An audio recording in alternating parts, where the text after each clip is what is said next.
après. Donc je disais que j'ai beaucoup de choses à dire. Aujourd'hui, ça va être, j'ai essayé de ne pas être trop long, mais ça va prendre au moins 1 heure et demie quand même. Et je vais revenir pour commencer sur ce que j'avais dit il y a 2 semaines à propos de la théorie de l'anamnèse. En fait, l'anamnèse, c'est peut-être ma principale question, depuis très très longtemps. Et comme je soutiens aussi, c'est la principale question de la philosophie. En tout cas d'un certain type de philosophie, en tout cas de la philosophie grecque. Et ce que je vous disais dans la séance d'il y a 3 semaines, en réalité pas 2 semaines, il y a 3 semaines, c'est que je vous disais que cette spirale qui est toujours présente dans ce séminaire, qui n'est pas seulement une représentation, mais qui est un diagramme de travail pour moi. C'est mon espace spéculatif de travail, cette spirale. Je vous disais donc que cette spirale, lorsque par exemple quelque chose vous arrive comme ça, de l'extérieur, admettons que vous êtes par exemple cette spirale bêta, ce qui vous arrive, c'est vous qui le dites. Voilà, c'est ce que je n'arrête pas de dire. Ce que vous entendez de ce que je dis, c'est vous qui le dites. Donc, vous ne recevez jamais rien du dehors. Bien sûr, vous recevez des choses du dehors, mais ces choses qui vous viennent du dehors ne vous arrivent que depuis le dedans. Et donc, c'est ça la question de l'anamnèse, vous disais-je l'autre fois. Je pourrais dire aussi que c'est ça la question de l'autopoïèse, d'ailleurs. Chez Varela et Maturana. Je pourrais le dire, mais est-ce que c'est bien sûr? On en reparlera peut-être une autre fois. En tout cas, si je reviens sur cette introduction que j'ai faite l'autre fois, c'est moi qui ai ouvert, Caro, parce que je trouve très très chaud. Bon.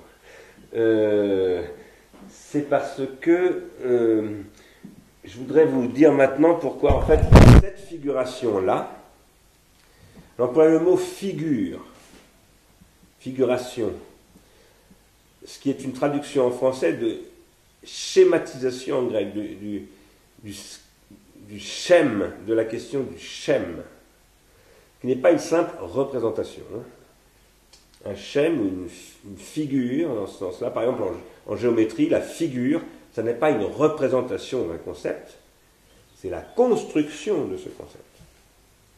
À travers ce que on appelle parfois, on trouve ça chez Deleuze comme chez Foucault, un diagramme. Diagramme. Ce que je fais là, c'est un diagramme. Ça n'est pas une simple représentation. Quoi qu'il en soit, cette figure que je vous avais présentée l'autre fois, là où je vous disais, ce que je vous dis, voilà, ce que je vous dis, c'est ça. C'est vous qui le dites, ça c'est ça. Quand c'est vous qui le dites, c'est ce qui vient de l'intérieur. Eh bien, représenter comme cela, ou figurer plutôt comme cela, ça ne convient pas.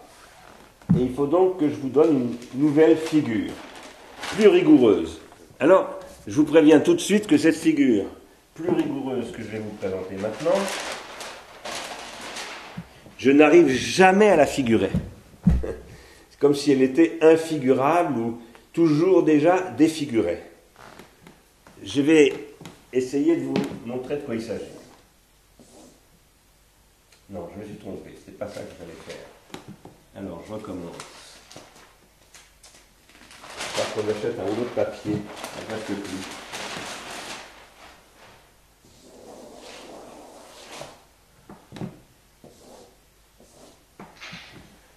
Ça, ce sont les deux éléments de base. Ce que j'appelle la grande spirale, qu'on voit en profondeur, et les petites spirales que l'on voit latéralement. Lorsque se produit une anamnèse, en principe, on ne devrait pas représenter l'anamnèse comme cela. Ça, c'est la représentation ou la figuration paresseuse. C'est celle qui ne pense pas. Une figuration qui penserait, elle poserait que, par exemple, là, il y a quelque chose qui arrive à cette spirale, à cet idiotex, et ce qui lui arrive là, hop, ça l'envoie en avant comme ça. Et ça la fait relire comme ça. Avant, il y avait des trucs comme ça. Et puis d'un seul coup, paf, elle fait un bond en avant. Et en fait, elle fait un bond qui tend vers l'infini. Et elle tend vers cet infini qui est là, qui est ce qu'on appelle l'œil du cyclone. Mais elle le tend vers l'infini comme ça, qu'en remontant infiniment dans le passé. Ça, c'est quasiment infigurable. J'espère qu'un jour je trouverai un artiste qui me fera quelque chose à partir de ce que je viens de dire et qui ressemblera à quelque chose. Donc j'ai jamais réussi à le figurer, parce que je ne suis pas un artiste. Je pense que les artistes figurent des choses comme ça.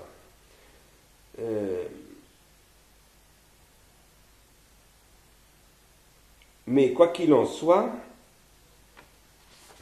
Bernard, Oui, est-ce qu'on pourrait approcher le...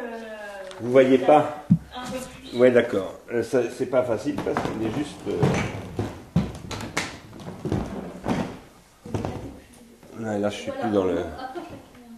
Non, on va la tourner comme ça. Voilà, mais parce qu'il y avait un contre-jour en plus. C'est bon. Ça va mieux là? Oui. Attends, je vais remonter un peu. Voilà. Le problème, c'est la figuration de ce bond en avant. C'est pas le grand bond en avant de Mao, hein. Ça n'est pas non plus la saillance de René Thom, le mathématicien. Mais ce grand bond en avant, enfin cette saillance-là, ce qui est important de comprendre, c'est qu'elle ne peut se projeter vers l'infini, comme ça, à venir, que dans la mesure où elle se plonge dans le passé infini. Ça, c'est capital. C'est le premier point fondamental, mais ce n'est pas le seul. Alors, avant que je ne vous dise cela, avant que je développe ce point-là, un peu plus... Ça y est, vous voyez bien là, Anaïs? Ouais? D'accord, merci. Un peu plus... que je commente d'un peu plus près ce que je viens de dire. Je rappelle que la présentation que j'avais faite l'autre fois de cette figure, où la petite spirale bêta ou alpha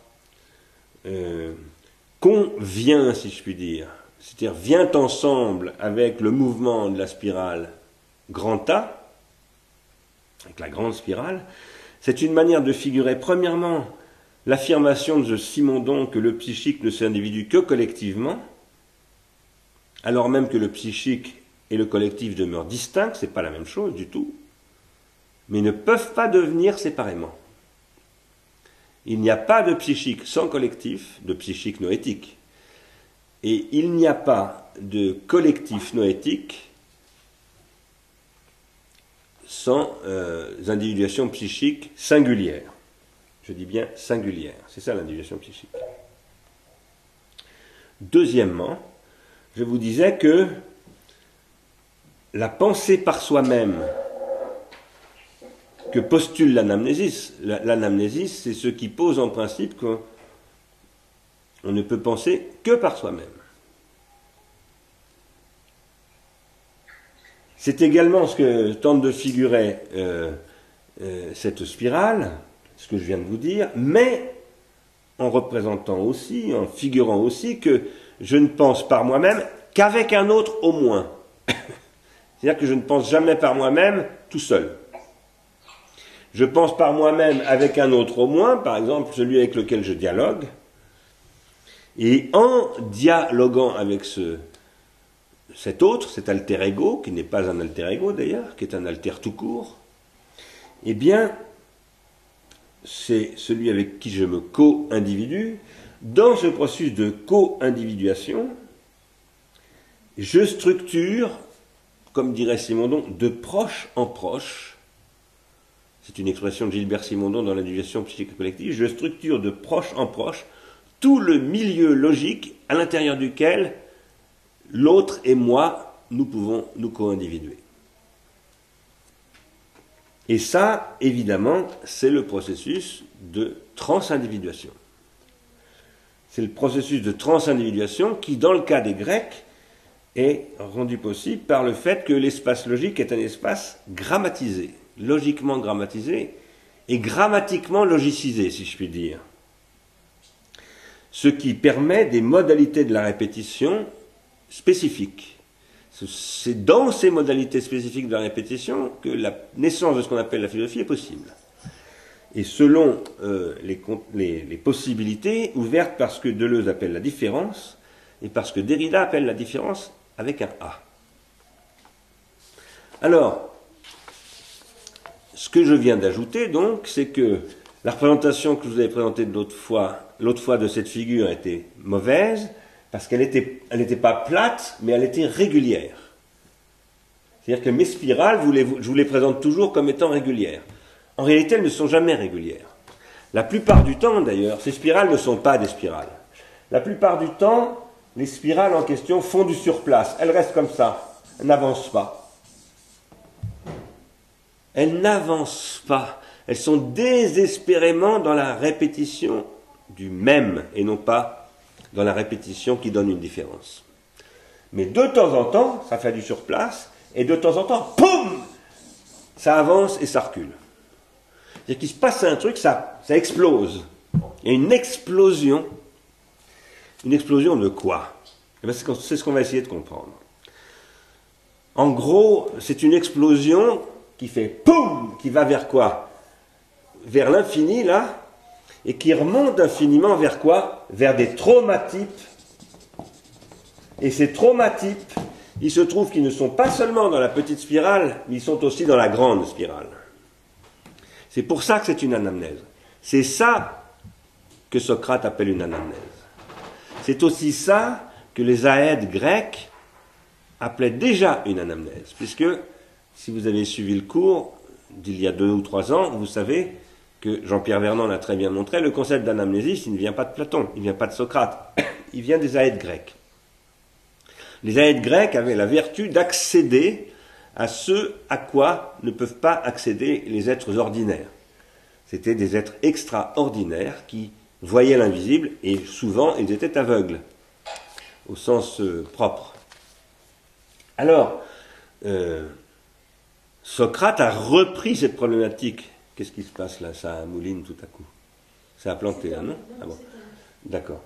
Socrate a repris cette problématique de l'anamnésis, et il l'a reprise, vous avez vu ça dans le cours aussi, en passant par le tragique, c'est-à-dire en passant par Perséphone.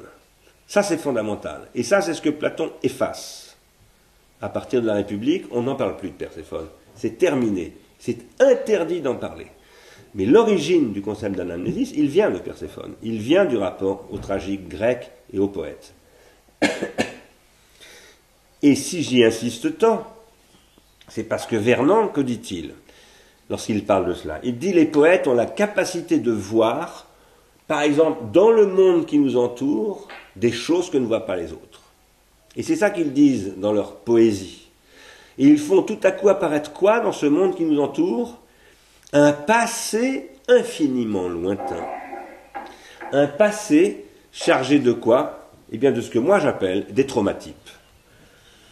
Il y a des traumatypes qui sont en moi, qui m'affectent. Vous avez bien compris qu'à travers le traumatype, ce dont je parle, c'est de l'affect. Et de l'affect au sens de Spinoza autant qu'au sens de Freud.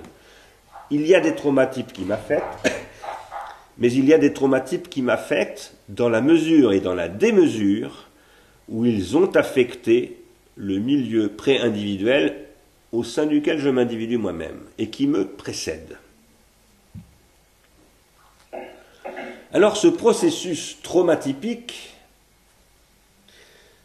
qui est un processus de réflexion, quand je vous dis que le poum, là, c'est-à-dire que tout à coup il y a une saillance vers l'infini, vers l'avenir infini, et qui renvoie vers un passé infini, c'est un processus de réflexion, c'est-à-dire que le passé infini se réfléchit dans un avenir infini, c'est une réflexion, de toute évidence, mais cette réflexion, ça n'est pas du tout la réflexion de ce que les modernes appellent l'auto-affection de l'ego transcendantal.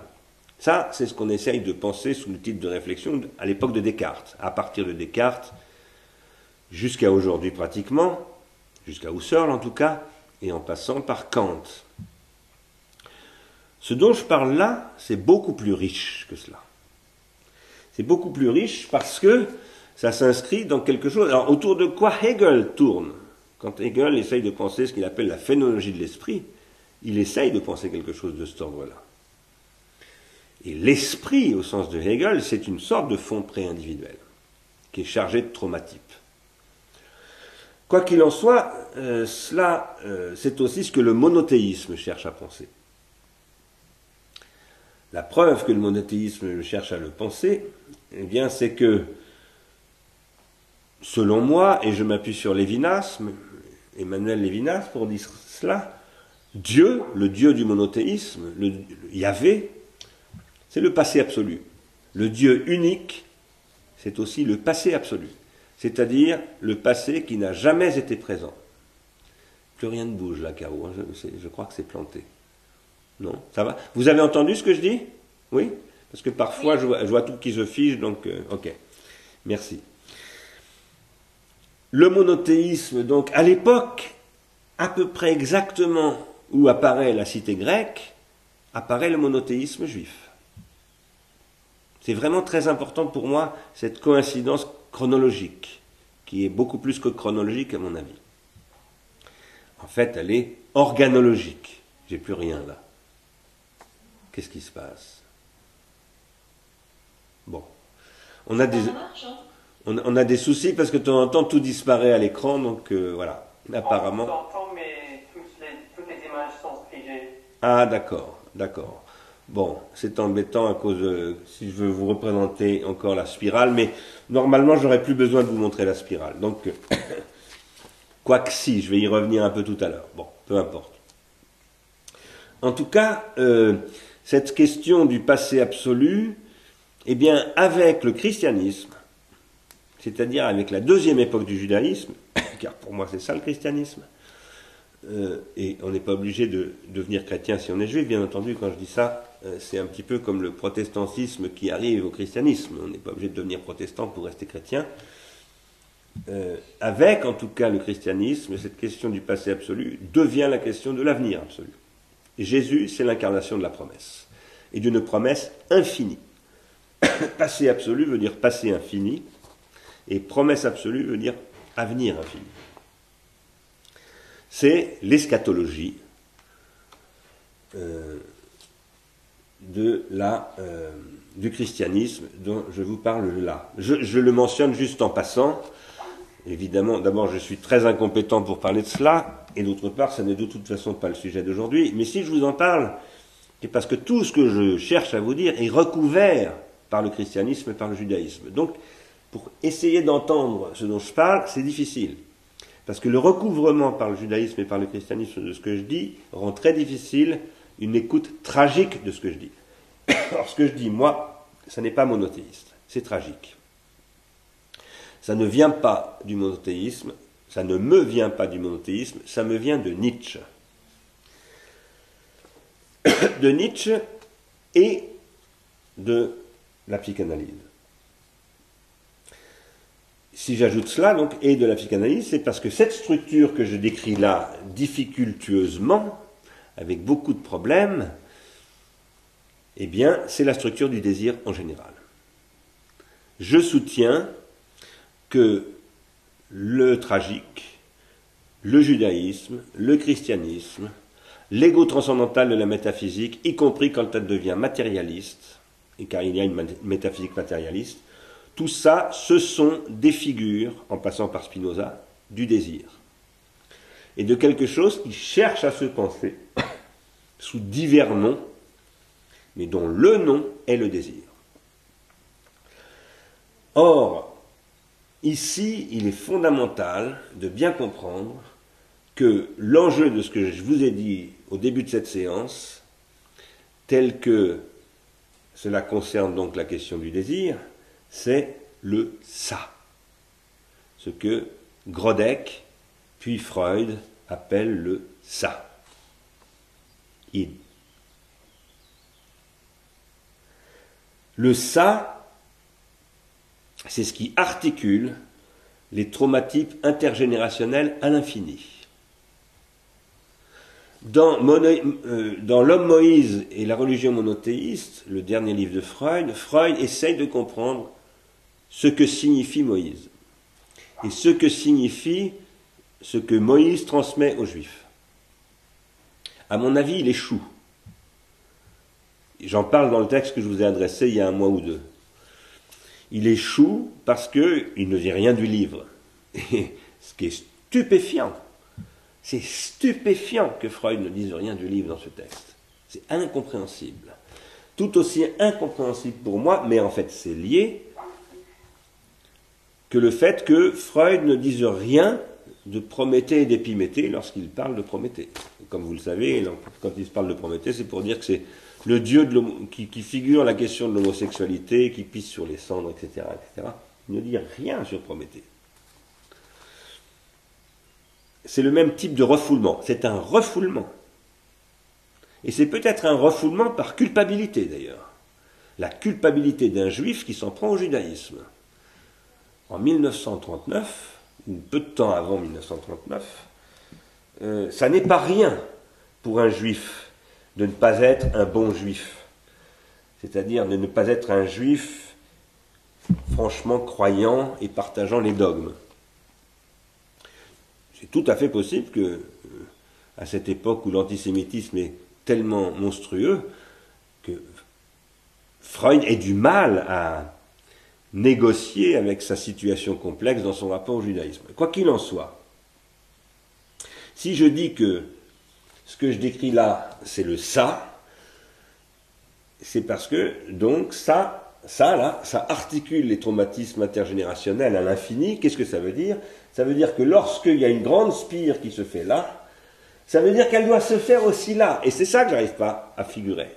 C'est infigurable. Comment voulez-vous que je vous figure quelque chose de ce ordre-là ? C'est infiniment trop complexe, parce qu'en plus, ça c'est une structure hologrammatique et fractale.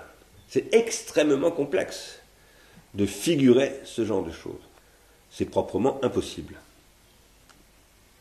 Quoi qu'il en soit, la question du ça, par laquelle j'essaie de vous montrer que lorsque une individuation très forte se produit là, c'est ça une spirale de ce type-là, où tout à coup il y a une saillance qui se produit, il y a un très grand saut quantique dans l'individuation, comme dirait Simondon. Ça va produire un saut quantique dans l'individuation collective, mais en différé. À travers un processus de proche en proche de transindividuation. C'est pour ça que c'est irreprésentable. Ça va engendrer des espèces de torsions des processus de transindividuation qui vont se disséminer, j'emploie cette fois-ci le terme de Derrida, de proche en proche.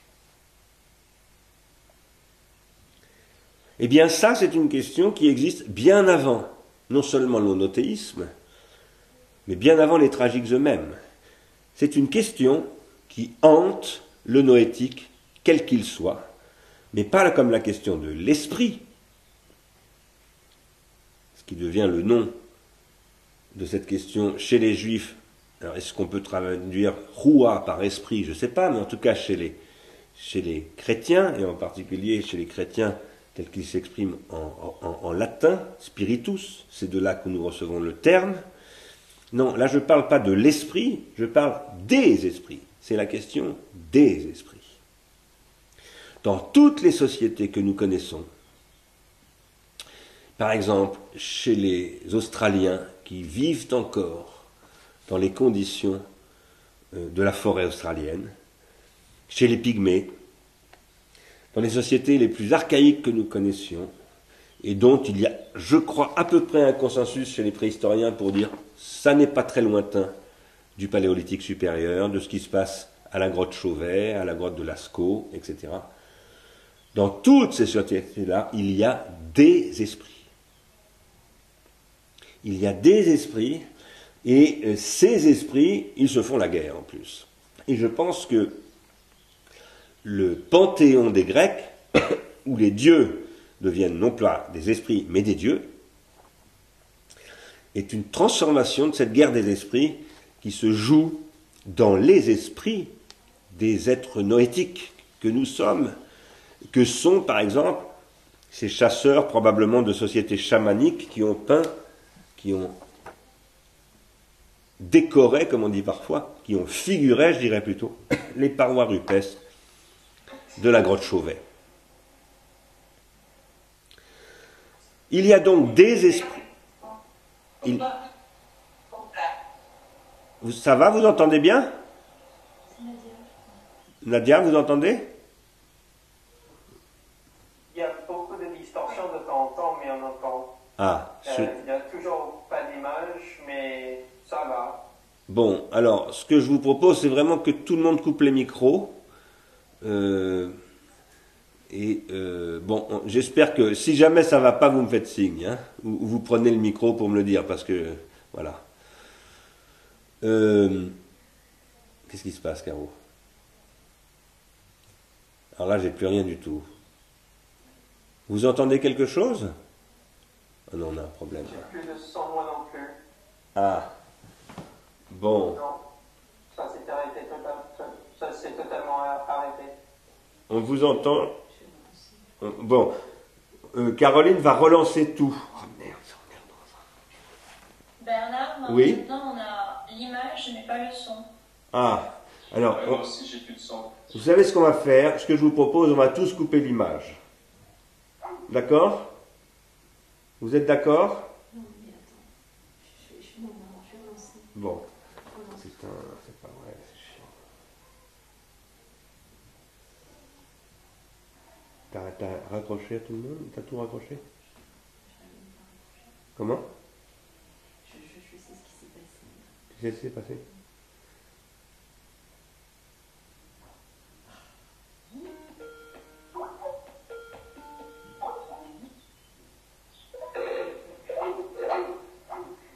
Bah, tout le monde est là. Hein? Ça va mieux. Bon. Ok. Tu me dis quand je peux commencer, Caro. Quand tu penses que tout le monde est là. Tu peux y aller là. Je peux y aller? Ouais. Ouais? On est sûr. Ok. Bon, je suis désolé, hein, c'est les accidents de la technique. Vous allez voir que je vais vous en parler maintenant des accidents de la technique. En tout cas, ce que j'essayais de vous dire là, c'est que cette question du désir, dont je soutiens quel est l'enjeu de tout cela, elle existe dans les sociétés archaïques comme elle existe aujourd'hui. Aujourd'hui, c'est-à-dire après la mort de Dieu. Après la mort de Dieu, après ce que Hegel, Marx et Nietzsche et Freud annoncent sur un siècle, il leur faut un siècle pour formuler cette question, eh bien, il y a encore une question de l'infini. Et si j'y insiste, c'est évidemment, vous le savez bien maintenant, je pense, parce que je soutiens, dans la lecture que je propose aussi bien de Platon que de Freud et de bien d'autres, que l'infinitisation est intrinsèque à l'idéalisation. Il n'y a pas d'idéalisation sans infinitisation. Il n'y a pas de noétisation, c'est-à-dire de spiritualisation, d'esprit, ou de noèse, sans idéalisation. Donc l'infini, on ne peut pas s'en débarrasser. Et c'est tant mieux. Quant à cet infini, il est ce que figure cette spirale. Et cette spirale, qu'est-ce qu'il y a au fond de cette spirale que l'on ne peut jamais regarder directement? Vous voyez bien que ces spirales-là sont latéralisées, celle-là elle est en profondeur. On ne peut pas, jamais on ne peut regarder directement cette spirale. On ne peut pas, vous vous souvenez peut-être que dans Vertigo, ça commence par une spirale comme ça qui tourne. Je ne sais pas si vous avez en tête, en mémoire, ce film fabuleux de Nietzsche. De Hitchcock. C'est drôle cette confusion entre Nietzsche et Hitchcock. Bizarre. En tout cas, on ne peut pas regarder cette spirale au fond, dans l'œil, si je puis dire, dans l'œil, non pas du cyclope, mais de la méduse. Ça, c'est ce que disent les Grecs aussi. C'est ce que dit Homère. La méduse, il ne faut jamais la regarder. Sinon, on se retrouve sidéré. La désidération, vous savez bien que désir vient de désidération, hein, le désir est une désidération, c'est-à-dire une mise en mouvement. Je suis ému, j'entre en mouvement, sous la forme, j'ai une rougeur, je deviens tout rouge, je suis ému, elle est en trait, je deviens tout rouge, je veux voir, même j'ai une érection, c'est très gênant. Bon, c'est ça le désir, hein, ça met en mouvement, ça peut mettre en mouvement toutes sortes de choses. Et cette mise en mouvement, c'est une désidération. Je ne suis plus une pierre, je ne suis plus un caillou, je suis vivant, je suis mis en mouvement, je suis ému. Et je produis moi-même du mouvement. Mais à une condition, disent les Grecs avec Homère, c'est de ne jamais regarder en face le sidérant. On peut regarder l'œil du cyclone à condition de passer par une réflexivité.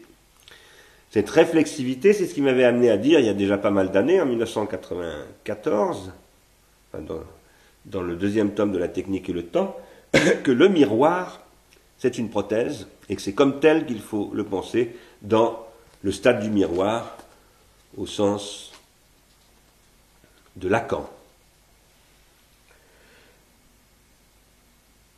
Cet œil-là, c'est aussi l'œil qui regarde Caïn au fond de la tombe.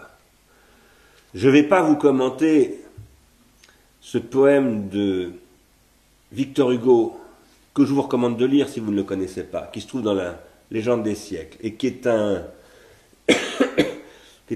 une fabuleuse interprétation de la Bible et du meurtre d'Abel par Caïn. Je ne vais pas vous le commenter maintenant, mais je vous invite à y jeter un coup d'œil. D'abord, le poème est magnifique. Comme vous lisez le français tous, c'est dommage de vous priver de ce plaisir. Néanmoins, ça n'est pas l'œil de Caïn, ça dont je vous parle. Même si ça pourrait l'être, parce que l'œil de Caïn, chez Victor Hugo, ça n'est peut-être pas la culpabilité. Peut-être que ça n'est que le remords, ce qui n'est pas du tout la même chose. Mais en règle générale, Caïn, c'est l'incarnation de la culpabilité. Ce dont je vous parle n'est pas la culpabilité. En revanche, ce dont je vous parle, c'est ce que on appelle la chose, das Ding, depuis Freud et surtout depuis Lacan commentant Freud. Das Ding, dont je vous dis donc qu'on le traduit en français par la chose et en italien par causa. La causa. Alors ça, c'est très intéressant. C'est très intéressant de savoir que das Ding, en italien, ça se traduit par causa. Parce que ça nous renvoie à la question de la cause. De la cause et du fait que dans les catégories, puisqu'on va vers la question des catégories, ben nous le savons notamment par Heidegger, qui a donné dans un commentaire des catégories d'Aristote une explication sur ce que veut dire agoréine. Agoréine, catégoriser, au départ, ça ne veut pas dire produire des catégories au sens où Aristote en produit, ça veut dire accuser. Accuser, comme dit Heidegger, accusare, ça veut dire mettre en cause. Mettre en cause. La catégorie, c'est ce qui met en cause. Or, l'œil que je vous montre là, das Ding, c'est ce qui nous met en cause.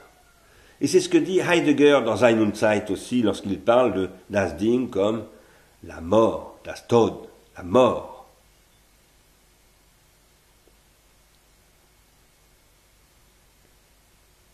La mort, est-ce que nous devons prendre à notre compte cette question de la mort? Je laisse de côté le sujet. Je ne vais pas en parler du tout, parce que alors là, ça m'empêcherait complètement d'arriver au terme de mon séminaire. Déjà que j'ai du mal à avancer, alors j'en parlerai pas. Et si vous voulez en savoir plus, d'abord j'ai commenté cette question-là dans la fin du premier tome de La technique et le temps. en vous disant que l'œil, c'est-à-dire l'œil, c'est l'infini qui me regarde. Hein. Si j'ai du mal à dire c'est la mort, là, c'est parce que la mort, c'est pas l'infini. La mort, c'est la limite de mon rapport possible à l'infini. La mort, c'est ce qui ne m'arrivera jamais. Mais la mort, c'est l'expérience de la finitude. Je pense qu'il y a un problème chez Heidegger, qui, comme vous le savez, est un catholique d'origine. Vous savez bien que Heidegger, au départ, voulait faire de la théologie, il voulait même faire le séminaire. Il est devenu philosophe par accident. Au départ, il voulait être théologien. Il était catholique. Et à un moment donné, il a basculé, il s'en explique très bien dans un texte qui s'appelle Le concept de temps, qui date de 1906, qui est adressé à des théologiens, où il leur explique pourquoi il est devenu philosophe et pourquoi il a quitté la théologie. Et ce pourquoi, c'est la question de la mort. Mais moi je pense que là où Sein und Zeit rencontre une limite, c'est dans l'expérience de la mort et de son au-delà. Je crois qu'il y a une expérience à travers la mort qui ne m'arrivera jamais de quelque chose qui est au-delà de ma mort. Et je pense que ça, Heidegger ne parvient pas à le penser. Je pense qu'il ne parvient pas à le penser parce qu'il craint de retomber dans une théologie ou une mystique. Vous allez me dire que je vais vite en besogne de parler de Heidegger qui craindrait quelque chose, comme si j'étais capable d'imaginer tout cela. Vous avez peut-être raison. Je m'aventure beaucoup. Mais bon, de temps en temps, il faut s'aventurer. Il faut prendre un peu de risque dans la vie, et je prends ce risque-là. Quoi qu'il en soit, là, il y a ce qui nous met en cause. Voilà. La mort, bien entendu, nous met en cause. Fondamentalement, et ça c'est ce que nous apprend Sein und Zeit, c'est d'abord la mort qui nous met en cause. Mais c'est peut-être pas seulement la mort qui nous met en cause à travers la mort. C'est peut-être autre chose. Et en particulier, ce que Derrida appelait la survie. Non pas la survie au sens de l'instinct de conservation, mais ce qui va me survivre, et aussi ce que Aby Warburg et Georges Huberman appellent le survivant, la survivance. C'est ça qui m'intéresse. Et ça, c'est la question de la rétention tertiaire. Ce n'est pas du tout la question de Dieu pour moi. Même si la question de Dieu, c'est cette question-là. Et la question des reliques, la question des instruments du culte, la question de la liturgie, tout ça, cette espèce d'obsession de la rétention tertiaire qu'on trouve dans toutes les religions, c'est la question de la rétention tertiaire vue à travers la question de Dieu. Mais on peut poser la question de la rétention tertiaire sans en passer par Dieu, à mon avis. Alors, en vous disant tout cela, c'est une manière aussi que j'ai de répondre à une question de Christian Fauré, qu'il avait mise en circulation sur la liste pharmacone.fr lorsqu'il disait qu'il avait du mal à lire Pharmacologie du Front National, qu'il avançait tout doucement et qu'il cherchait, quand on lui demandait de quoi ça parle, il avait du mal à répondre et puis finalement il a dit ça parle de la causalité.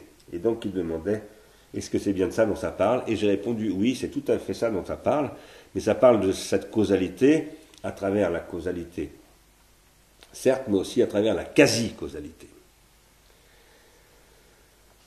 Alors, vous voyez bien que ce dont je parle ici, c'est aussi de la causalité, plus exactement de la mise en cause, et plus exactement de la mise en cause comme catégorisation, c'est-à-dire comme ce que Aristote appellerait la ptosis, le déclin de la prédication.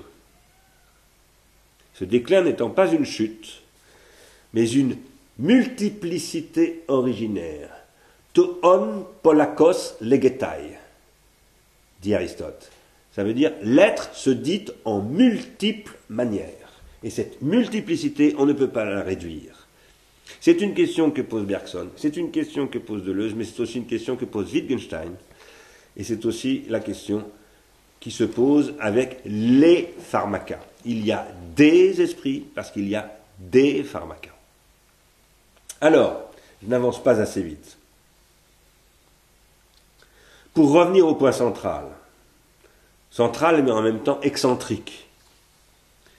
Je dis excentrique, c'est pas seulement pour faire plaisir à Ed Cohen et à Ricardo, qui se méfient toujours à juste titre du central, en bons Deleuziens qu'ils sont, je le dis parce que ce vortex-là, cette spirale, c'est une structure métastable. Et comme toute structure métastable, elle est construite par deux types de forces, qui sont les unes des forces centrifuges, qui tendent à m'expulser au loin de moi, et les autres des forces centripètes, qui tendent à me replier sur moi. Et le jeu de ces forces centrifuges et centripètes donne une métastabilité dynamique, c'est-à-dire un mouvement, une émotion. C'est dans cette double articulation du mouvement, centrifuge et centripète, que se produit une anamnèse, au sens non pas seulement de Platon, mais également de Proust. N'oubliez jamais que quand je parle, je pense toujours à Proust. Je ne le cite pas parce que je ne peux pas tout faire dans la vie, puis en plus c'est très vaste Proust, donc ça me demanderait un énorme travail, et puis j'ai pas le temps. Mais je pense toujours, c'est à partir d'une lecture de Proust que j'ai lu Platon, moi. Alors, cette anamnèse qui se produit sous cette forme-là, par exemple, poum, cette explosion-là, eh bien, c'est l'activation d'un traumatisme transindividuel. C'est un traumatisme qui n'est pas simplement mon traumatisme. Par exemple, la mauvaise baffe que mon père m'a mise un jour, et ça c'est terrible, et les pères sont vraiment des sales mecs. Je dis ça parce que je suis un sale mec. C'est pas seulement ça, c'est la manière dont ce traumatisme se connecte avec un traumatisme dont j'hérite à travers la langue, le milieu pré-individuel sous toutes ses formes possibles, l'objet transitionnel, etc., etc. C'est-à-dire à travers le transindividuel dans ses diverses modalités qui lui aussi, comme Toon, se présente en multiples manières. Dans ce milieu transindividuel, il y a des traumatismes cachés dont j'hérite à travers la structure symbolique que me transmet, par exemple, ma parentèle. Et cet héritage, eh bien, c'est par exemple ce que met en scène Ingmar Bergman dans Sonate d'automne. Je vous recommande de regarder ce film si vous ne l'avez jamais vu. C'est un conflit entre une mère et sa fille, un conflit terrible, absolument terrible, qui parle de cela, à mon avis. La transindividuation, c'est ce qui constitue un fond pré-individuel au sein duquel se forment, se conservent, sont retenus, contenus et détenus, emprisonnés si vous voulez, des traumatypes. Ces traumatypes, ils sont la base, la hulet, le matériau de ce qu'on appelle en philosophie des questions. Je parle de la question dans cette perspective, dans ce qui fait que la vie vaut la peine d'être vécue, dans l'avant-dernier chapitre, où j'essaye d'ouvrir un dialogue sur la question de la question avec Heidegger. Et j'en parle aussi dans Passer à l'acte, lorsque je cite Maurice Blanchot, qui parle des enfants qui posent sans arrêt des questions, et qui sont fatigants. Augustin, par exemple, il nous fatigue. Il pose toujours des questions. Plein de questions. Et c'est magnifique. Et les parents qui sont jamais assez bons, à un moment donné, disent « Ah, tu me fatigues avec tes questions. Arrête de poser des questions. » Et en fait, ils ont tort, parce que c'est le symbolique qui structure la psyché, qui est en train de travailler la psyché. Et donc, il faut accueillir ces questions. Mais bon, je fais comme tout le monde. À un moment donné, lâche-moi avec tes questions. On en est tous là. Et il faut peut-être aussi en passer par là, par ce moment de répression, pour que la question, ça devienne sa question à Augustin, et pas la mienne. Et qu'il finalement il commence à avoir sa vie à lui, secrète, dont à un moment donné il cessera de me parler. Quoi qu'il en soit, alors juste une petite remarque en passant. Je viens de vous dire que la transindividuation constitue un fond pré-individuel, qui est chargé de traumatypes qui y sont en quelque sorte détenus, c'est-à-dire emprisonnés. Je fais une remarque en passant. Vous avez peut-être vu un mail de Jean-Hugues Barthélemy qui répondait à une question d'Alexandre Malebranche à propos de l'interprétation que Anne Fagot-Largeau donne de Simondon. Et Jean-Hugues disait on ne peut pas accepter l'interprétation de Fagot-Largeau parce qu'elle dit qu'à l'origine du pré-individuel, il y a un premier individué. Et donc, Jean-Hugues dit, en fait, son interprétation ne peut pas être bonne sur une telle base. Je pense qu'il a raison. Ça ne veut pas dire, ça ne veut pas du tout dire que l'interprétation qu'elle donne n'a pas d'intérêt. Moi, je pense qu'il n'y a de toute façon que des erreurs et que ce qui est important, c'est d'en faire quelque chose. Ces erreurs détiennent des traumatypes, donc il faut en faire quelque chose. Mais là, je réponds en fait à Jean-Hugues et à Alexandre Malebranche pour dire que je pense que Jean-Hugues a raison, mais que c'est aussi un sujet de tension en ce moment dans la communauté simondonienne, parce que tous les simondoniens ne sont pas d'accord du tout, certains ne sont pas d'accord du tout. On en parlera certainement cet été à Cerisy dans le séminaire Simondon, dans le colloque Simondon, qui aura lieu pendant 10 jours au début du mois d'août, lorsque je dis, moi, le fond pré-individuel, qui est la grande spirale là, en fait, c'est du transindividuel déposé. C'est un dépôt de transindividuel soutenu par des rétentions tertiaires. Et je soutiens que Simondon là-dessus n'est pas clair, et je soutiens que s'il n'est pas clair, c'est parce qu'il ne comprend pas Freud, et qu'il est trop influencé par Jung, qui est son inspiration première, et tant mieux d'ailleurs, parce que Jung c'est très intéressant. Mais ça empêche Simondon de lire Freud. Et en plus c'est très très difficile de lire Freud, puisque Freud lui-même ne voit pas ce que je viens de dire. Mais moi je dis que c'est en passant par Freud qu'on peut le dire.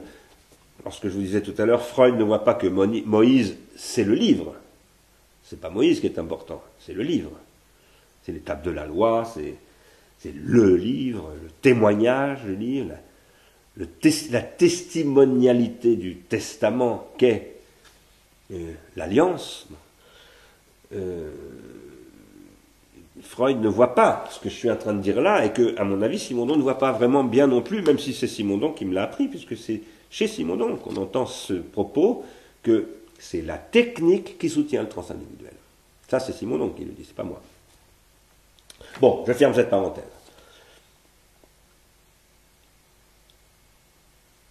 Alors, ce que je décrivais là tout à l'heure, avec cette grande spirale qui fait boum, fais-moi mal, Johnny, Johnny, Johnny. Moi, j'aime l'amour qui fait boum. C'est à ça que je pensais en me disant boum. Ce boum-là, c'est un processus que j'appelle d'invention traumatypique. La chanson que je chantais, elle est de Boris Vian. Je dis ça pour ceux qui ne la connaissent pas, parce que tout le monde n'est pas très familier de la culture française, et Boris Vian, c'est quand même très français. C'est une chanson de Boris Vian que je vous recommande d'écouter, qui est extrêmement drôle. Sur l'amour vache, sur l'amour qui fait boum. Donc ça, c'est une invention traumatypique. C'est pas seulement l'amour qui fait boum. Hein. Ça ressemble à une érection, d'ailleurs, ce que j'écris là. Mais ce n'est pas seulement une érection. Hein. Non, c'est quelque chose qui va vers l'infini, là, l'œil qui nous regarde. Mais si j'appelle ça une invention traumatypique, c'est parce que pour aller vers cela, il faut aller par là, c'est-à-dire au fond. Et il faut exhumer un vieux traumatype. Je prends le mot invention au sens où Gérard Granel l'employait lorsque je suivais ses cours par correspondance, dans un texte qu'il a écrit pour moi, d'ailleurs, pas seulement pour moi, mais notamment pour moi, qui s'appelle Platon ou l'invention de l'âme. Et dans son premier cours, il dit à ses étudiants, je vous préviens, je vais vous parler de l'invention au sens où on parle de l'invention de la Sainte Croix de Jésus. Qu'est-ce que ça veut dire, l'invention de la Sainte Croix de Jésus? Eh bien, l'invention de la Sainte Croix, ça veut dire exhumer les traces, le suaire, etc., de Jésus. c'est les traces de rétention tertiaire qui témoignent, au-delà du livre, qui ne suffit pas, de la vie de Jésus et de sa mort et de sa résurrection. En fait, j'entends, moi, toujours le mot invention dans ce sens-là. À la fois inventer au sens où, voilà, j'invente quelque chose, y compris une histoire qui est fausse. Donc c'est un bobard, un mensonge. Une invention, ça peut vouloir dire un mensonge. Mais aussi l'invention au sens où je déterre quelque chose. Comme là, je déterre un traumatisme. Si ma fiction, par exemple, qui n'est qu'un mensonge, dit Platon dans le livre 3 de la République, déterre un traumatisme, alors ça n'est plus du tout un mensonge, ça devient une nécessité. Et on va voir comment. Cette nécessité, qu'est-ce qu'elle produit? C'est cela que j'essaye de vous dire, à partir de la spire qui va traverser là, par exemple. Qu'est-ce qui va se passer là, tout à coup, en étant passé par cela? Une invention catégoriale. Qu'est-ce que je veux vous dire en vous parlant d'une invention catégoriale? Ce que je veux vous dire, c'est que tout processus d'individuation est en fait un processus de transindividuation, sinon ce n'est pas une individuation psychique. Et comme processus de transindividuation, c'est une invention catégoriale. La catégorie, chez moi, ça n'est pas du tout simplement la catégorie linguistique, encore moins la simple catégorie grammaticale, c'est tout ce qui va consister à produire une nouvelle classe de transindividuation. Imaginez par exemple qu'une jeune fille très élégante, très charmante, de 15 ans, va au lycée et tout à coup a une manière, je ne sais pas quoi, de se mettre autour de la tête, je ne sais pas quoi. Par exemple, un truc qui fait de la lumière ou de la musique, ou j'en sais rien. Et elle déclenche une mode. Et cette mode va se répandre. Et bien ça, c'est de l'invention catégoriale. Ça va être tout de suite repris d'ailleurs par le marketing qui est entièrement organisé aujourd'hui pour détecter ce genre de choses. Ça va être amplifié et aujourd'hui ça va être capté par le marché extrêmement vite. Enfin pas toujours mais très souvent. Pour moi l'invention catégoriale est extrêmement protéiforme. Mais lorsque les inventions catégoriales ne sont pas de simples modes mais deviennent des époques, lorsqu'elles s'inscrivent véritablement dans le transindividuel pour y produire quoi? Des traces traumatypiques, eh bien c'est parce qu'elles-mêmes ont été une réactivation d'un vieux traumatype, c'est-à-dire d'un trouble. D'une façon générale, un traumatype, c'est un trouble. Le trouble est traumatisant, et ce trouble étant traumatisant, étant trop troublant, mettant en danger, par exemple, mon identité, mon confort, ma vie conjugale, je ne sais pas quoi, mon statut de philosophe, mon boulot, ou ma citoyenneté, eh bien, il va être refoulé. Et ce refoulement, il ressortira un jour, peut-être dans ma propre vie, peut-être beaucoup plus tard. Et ce refoulement-là, qui peut être aussi opéré par des groupes, bien entendu, toute une communauté de géomètres, par exemple, peut refouler quelque chose, toute une communauté nationale peut refouler quelque chose. Ce refoulement, lorsqu'il ressortira, il produira du sens, c'est-à-dire qu'il produira un bouleversement des significations. Les significations, c'est ce que métastabilise la transindividuation. Or, tout à coup, dans ces métastabilisations que sont les significations, il y a des traumatypes qui sont détenus, emprisonnés, refoulés, et tout à coup, il y a un traumatype qui se défoule à travers un individu psychique ou un groupe d'individus psychiques qui se défoule. Et ça produit un processus qui va constituer une transformation qui va faire passer le sens troublant progressivement de proche en proche à l'élaboration d'une nouvelle signification. C'est-à-dire à un nouvel état de la transindividuation. C'est ça que j'appelle le passage de la co-individuation à la transindividuation. Je dis la co-individuation parce que c'est ce qui arrive dans le rapport Ménon-Socrate. Tous les dialogues de Platon mettent en scène quelque chose comme cela. Mais c'est aussi ce qui arrive à un être qui pense tout seul et qui croit être tout seul alors qu'il n'est pas tout seul, parce qu'il s'écrit des choses à lui-même en pensant, ou il s'écrit des choses, ou il fait de la peinture, ou il lit des livres, etc. On n'est jamais tout seul. Ça n'existe pas, être tout seul. Du moins tant qu'on n'est pas fou. Quand on devient vraiment absolument seul, c'est qu'on est devenu fou. Parfois on devient fou, et puis on ressort de la folie. Ça existe. Ça existe même assez couramment. Mais parfois on devient fou et on n'en ressort jamais. Ce qu'on appelle les psychotiques, ce sont des gens qui sont dans cette solitude dont ils ne peuvent pas sortir. Alors, ce que je viens d'appeler le passage du sens à la signification, c'est la transformation d'un trouble en une règle. C'est-à-dire ce qui était troublant et troublé, irrégulier, saillant comme cela, petit à petit va se pacifier, va devenir une règle. C'est-à-dire va devenir banal, va devenir ordinaire, va se trans-individuer. Cette trans-individuation, c'est aussi ce que j'appelle la signifiance. Et cette signifiance, eh bien, c'est ce qu'on peut appeler, ce qui est une autre manière de dire le mot signifiance un peu différemment, c'est le faire signe. La signifiance, c'est le faire signe. Significare, c'est le faire signe. Faire signe, c'est faire quelque chose.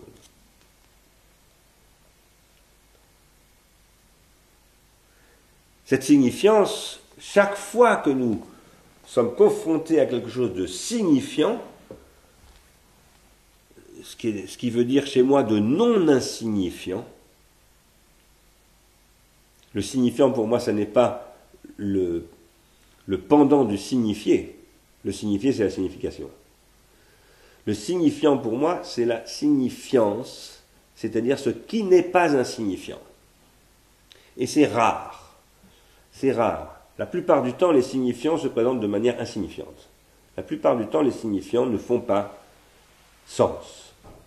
Ils font signification, c'est-à-dire habitude, comportement, conformation, régularité, mais ce n'est que parfois qu'ils font sens, c'est-à-dire trouble, c'est-à-dire signifiance, qu'ils me mettent en cause.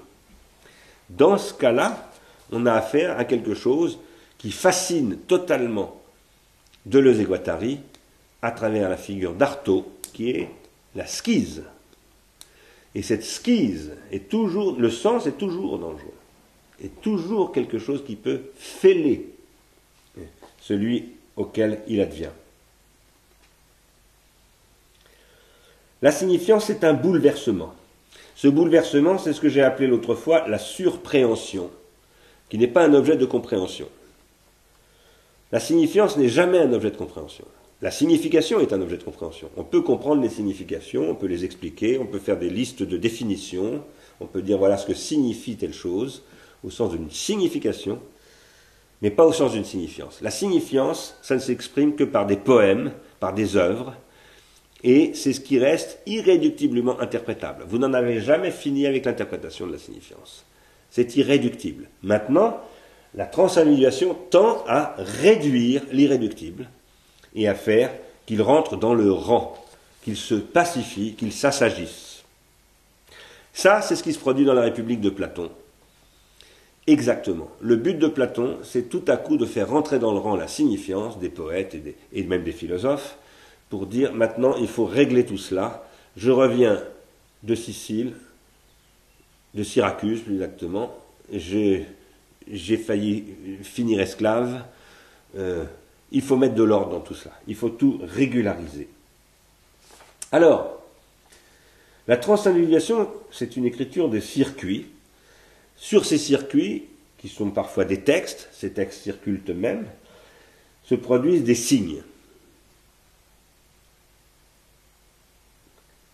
Ces signes sont faits. Ça veut dire qu'ils sont factices. La signifiance, c'est la facticité de la signification, c'est-à-dire, ça veut dire que la signification a été faite un jour. et le fait que la signification ne soit plus qu'une signification et ait perdu son sens, c'est qu'on a oublié sa facture.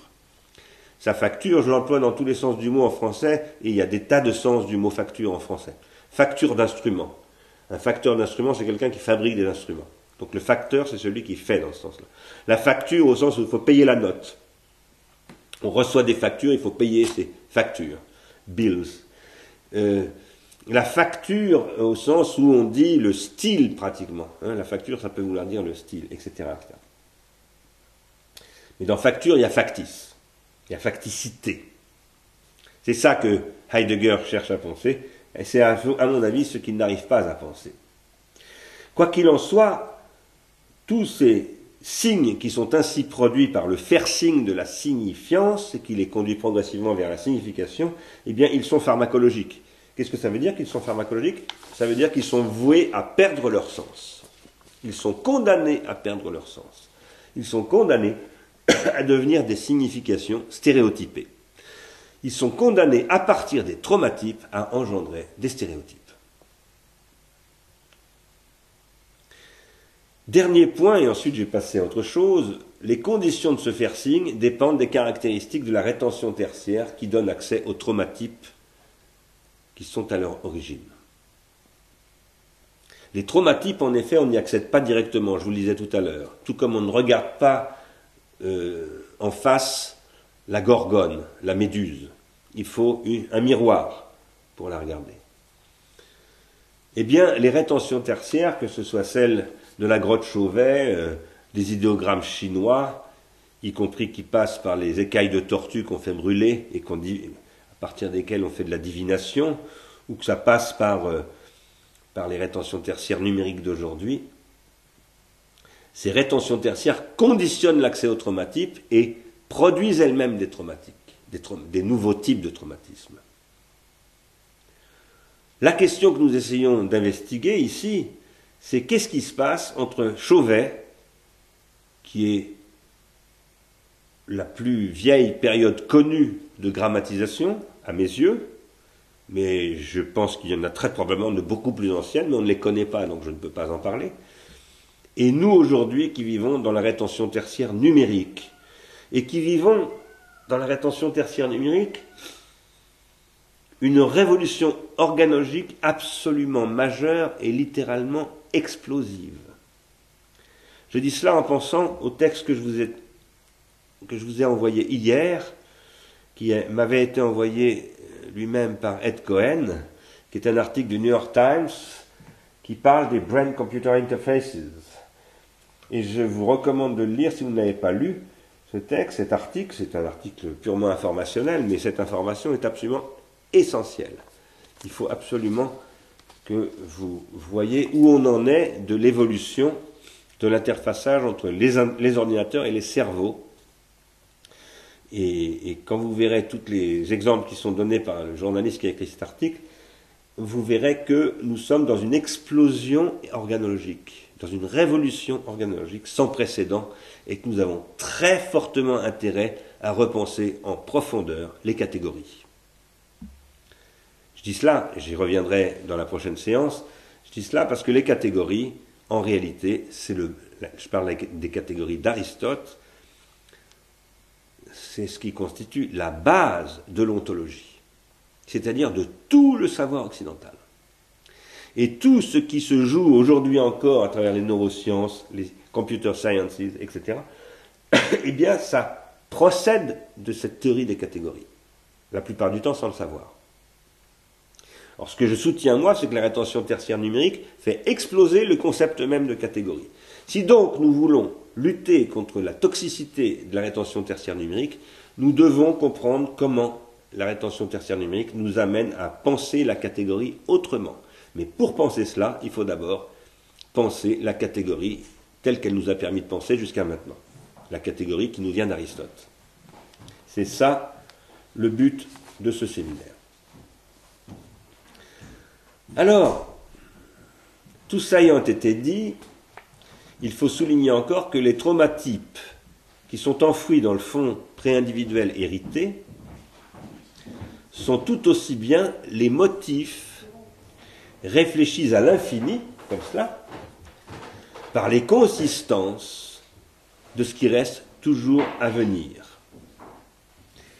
Si ça se projette à l'infini, ça veut dire que ça se projette dans un avenir infini. Ça reste toujours d'avenir. Les consistances n'existent pas, si vous préférez. Ça, c'est une chose que je développe depuis bien longtemps, donc, et dont je parle très souvent dans le séminaire et dans le cours, donc vous devez en être plus ou moins familier. Et cette consistance à l'infini, c'est aussi ce que signifie l'inachèvement structurel du processus d'individuation chez Gilbert Simondon. Quand Gilbert Simondon dit « le processus d'individuation psychique et collective est intrinsèquement inachevable », c'est de ça dont il parle. Ça signifie que l'individuation psychique et collective se produit toujours dans une conscience et une inconscience, ou un inconscient d'horizon. D'horizon, pourquoi est-ce que je parle d'horizon? Eh bien, parce que l'horizon, vous le savez bien, que l'horizon recule quand j'avance. C'est-à-dire que l'horizon, c'est ce qui consiste. Mais c'est ce qui est jamais là. L'horizon n'est jamais là. De ce point de vue-là, on peut dire que l'horizon n'existe pas. Il consiste. Et la structure d'individuation psychosociale, c'est une structure d'horizon, avec une conscience d'horizon. La question de l'horizon, vous le savez sans doute, c'est très important chez Husserl. Il essaye de penser ces choses-là, mais je pense qu'il ne peut pas aller vraiment au bout de cette pensée parce qu'il rejette la rétention tertiaire jusqu'en 1936. Puisque là, ça change, mais il meurt juste après. Alors, les structures protentionnelles et rétentionnelles, traumatypiques, qui activent toutes les consistances et qui leur donnent leur relief et leur saveur, et qui donnent qui activent toutes les consistances et qui donnent leur relief et leur saveur aux existences, c'est-à-dire qu'une existence qui vaut la peine d'être vécue, c'est une existence dans laquelle il y a de la consistance. Une existence où il n'y a plus de consistance, eh bien c'est une existence qui est rabattue sur la subsistance. Je parle des existences au sens heideggerien du mot existence, au sens de ce que Heidegger appelle l'analytique existentielle. Ces structures protentionnelles et rétentionnelles traumatypiques, donc, ce sont des structures non pas a priori, et donc ce ne sont pas des structures transcendantales, mais ce sont des structures infinitisées pour des raisons qu'on a vues. Que ce ne soit pas des structures a priori, je vais y revenir tout à l'heure, mais c'est évidemment très important pour moi de le préciser. Vous le savez bien, la croix de la philosophie, c'est d'être sans arrêt, en quelque sorte, balancé ou brinque-ballé entre l'empirique et le transcendantal. Ce que j'essaye de penser, moi, ici, c'est quelque chose qui n'est ni transcendantal, c'est-à-dire a priori, ni empirique, c'est-à-dire a posteriori. Quelque chose qui est plus complexe que cela. Je vais y revenir. Quoi qu'il en soit, ces consistances, qui sont les points de fuite des catégories d'ailleurs, elles sont à l'origine des catégories finies, et en ce sens de l'invention catégorielle. En quoi consiste sans cesse la transindividuation? Le faire signe, et quand je dis faire signe, entendez signe avec un S, le faire signe, multiplicité de signes, c'est la concrétisation de ces processus, et c'est la formation de circuits de transindividuation dans ce sens-là. Ces circuits de transindividuation, on peut les étudier de manière très concrète, à travers la sémiotique, la linguistique, la logique, etc., etc., l'histoire de l'art, l'archéologie, toutes les disciplines des sciences humaines, d'une certaine manière. La production de ces catégories, cette invention catégorielle noétique dont je vous parle, elle est possible à partir d'une transformation de ce que Gilbert Simondon appelle le territoire au sens éthologique. Alors là, tout à coup, je fais une incursion dans un texte dont je ne vous ai pas encore parlé jusqu'à maintenant, qui est le texte qui s'appelle imagination et invention. Un texte de Simonon que je vous recommande très vivement de lire, qui est un texte à peu près à la hauteur de l'individuation psychique et collective. C'est un texte absolument majeur de Simonon. Dans ce texte, Simondon donc réfléchit à ce que c'est que l'imagination et ce que c'est que l'image. Il est évidemment très dans la suite de Bergson, et à mon avis, il inspire aussi beaucoup Deleuze, même s'il n'est pas du tout sûr que Deleuze ait connu ce texte, qui d'ailleurs n'était pas un texte au départ, mais des leçons. Dans ce texte, donc, Simondon dit il faut penser la catégorie d'abord comme une opération de catégorisation vitale. Il ne faut pas partir de la catégorie du tout au sens d'Aristote, il faut partir de la catégorisation au sens des éthologues. Qu'est-ce que c'est que l'éthologie? C'est ce qui étudie les comportements animaux. Et Simondon dit qu'il faut distinguer deux types de comportements chez les animaux quand on les observe. Les comportements hors territoire et les comportements dans le territoire. En dehors de leur territoire, les animaux sont exposés à leurs prédateurs, ils sont des proies, et dans ces contextes-là, ils produisent ce qu'il appelle des catégories vitales. C'est-à-dire que, par exemple, ils sont en vigilance constante et ils s'attendent à voir un prédateur. Ils sont en vigilance pour détecter le danger du prédateur et pour pouvoir fuir dans le bon sens si jamais un prédateur se présentait. Ça, c'est ce que Simondon appelle la catégorisation vitale. Et il dit, ça n'est pas à partir de cela qu'on peut penser la catégorisation noétique. Enfin, il n'emploie pas ces termes, hein, noétique, c'est moi qui parle comme ça. Il dit, chez l'animal, il y a un autre type de catégorisation qu'il appelle la catégorisation psychique, qui n'est pas la catégorisation de l'individuation psychique et collective, mais qui est la catégorisation de la psyché animale. Il dit, l'animal peut catégoriser psychiquement lorsqu'il est sur son territoire, dit Simondon. Qu'est-ce que c'est que le territoire de l'animal? Eh bien, c'est un espace que l'animal a organisé. Ça, c'est très, très intéressant de voir Simondon parler de l'animal comme organisant son espace. C'est une organisation, en quelque sorte, sans organa, sans artefact. Je ne vais pas commenter cela aujourd'hui, d'ailleurs je ne le commenterai pas dans ce séminaire, mais je le commenterai au colloque Simondon à Cerisy au début du mois d'août. Si je vous en parle, c'est parce que Simondon nous dit, avant la catégorisation telle que celle que j'essaye de vous décrire là, je parle de l'invention catégoriale, celle qui conduit à la transindividuation, moi je vous dis, ça c'est moi qui le dis, c'est pas Simondon, je vous dis, la transindividuation, c'est de l'invention catégoriale. Quand je transindividue, ça veut dire que je produis de nouvelles catégories, du faire-signe. Je vous rappelle que le mot même de transindividuation n'existe pas chez Simondon, c'est moi qui l'ai fabriqué à partir de Simondon. Ce que nous dit Simondon, en revanche, c'est que ce que j'essaye de penser là, eh bien, c'est précédé par deux types de catégorisation. La catégorisation vitale, c'est-à-dire la proie en relation avec ses prédateurs dans des comportements vitaux, où, dit Simondon, elle est dans une situation de danger telle qu'elle n'est pas disponible pour produire des catégories psychiques. Et donc là, ce sont des purs processus d'imago qui font que je détecte la proie. C'est inscrit génétiquement dans le corps de l'animal, dans son système nerveux. Et donc, dès qu'une figure qui ressemble au prédateur se pointe, hop, l'animal fuit. Vous connaissez sans doute, vous savez sans doute qu'aujourd'hui, on présente à certains animaux des images, des dessins même, par exemple d'araignées ou de choses comme ça, ils fuient, ils ont peur. C'est en fait parce que cette image est inscrite littéralement dans leur système nerveux. Okay, ils ont enregistré à l'avance l'existence de ce prédateur sans l'avoir jamais rencontré, et quand ça correspond à ce qu'ils voient, y compris sous la forme d'un dessin, eh bien ils fuient. Ça c'est très très intéressant.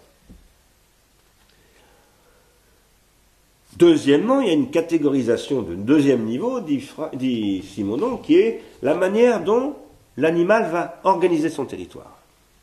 Organiser son territoire, eh bien, ça va passer par toutes sortes de comportements qui sont instinctifs, mais qui sont idiosyncrasiques. Ce n'est pas parce qu'ils sont instinctifs qu'ils sont tous produits à l'identique. Il y a des idiosyncrasies, il y a des processus d'adaptation. Vous savez bien que les animaux doivent s'adapter, pas simplement en tant qu'espèce, mais en tant qu'individus psychiques, à leur milieu. Je donne très souvent cet exemple, un renard qui naît dans une plaine ne va pas se comporter de la même manière qu'un renard qui naît en montagne. Or, il se peut très bien que le renard qui naît en montagne soit le frère du renard qui est né en plaine. Imaginez que la renarde a été chassée au moment qu'elle ait emmené un certain nombre de ses petits, qu'il y en a un qui est resté en bas, il va se démerder avec les poulaillers des paysans du coin, et puis les autres, ils vont chasser des animaux sauvages qui sont dans la montagne.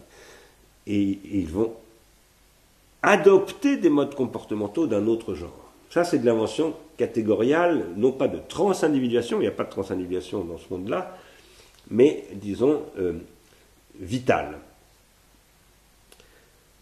C'est sur la base de cela que se produit l'invention catégoriale dont je vous parle là. J'y reviendrai plus tard sur ces questions, mais si je vous en parle maintenant, c'est parce que j'introduis ma thèse post-darwinienne. Je reviens maintenant à Darwin. Vous vous souvenez, je l'ai dit le premier et le deuxième séminaire, que la transindividuation, ce que je décris là comme une invention catégoriale, c'est ce que j'appelais l'autrefois une sélection artificielle. La sélection artificielle, c'est ce qui doit non pas rompre avec Darwin. On n'est pas devenu anti-darwinien quand on parle de sélection artificielle, on dit simplement que le darwinisme ne permet pas de penser cette invention catégoriale-là. Que ce n'est pas une sélection naturelle, d'abord, au sens de Darwin, mais ce n'est pas non plus une sélection sexuelle. Parce qu'on parle toujours de la sélection naturelle chez Darwin, mais une autre sélection qui est très importante, qui s'appelle la sélection sexuelle. Je ne vais pas en parler, mais j'en reparlerai plus tard, et qui est fondamentale. Là, ce dont je vous parle là, ça n'est ni la sélection naturelle, ni la sélection sexuelle, c'est la sélection artificielle. J'étais donc en train d'essayer de vous dire que, je vais sauter un petit peu, parce que comme on est très en retard, la chromatypie, qui est la question transcendantale, c'est aussi la question de la quasi-causalité, qui constitue la technicisation de la vie. Le défaut que la technicisation de la vie inscrit dans la vie, comme la condition de la vie noétique, il ne le faut que quasi-causalement. Ce que je dis depuis toujours, c'est que la vie noétique, c'est ce qui faut le défaut. C'est ce qui rend nécessaire le défaut. Et qui fait que le défaut se transforme en ce qu'il faut. Ce qui était le défaut, par exemple le défaut de prononciation de tel poète, devient ce qu'il faut, c'est-à-dire la poésie même.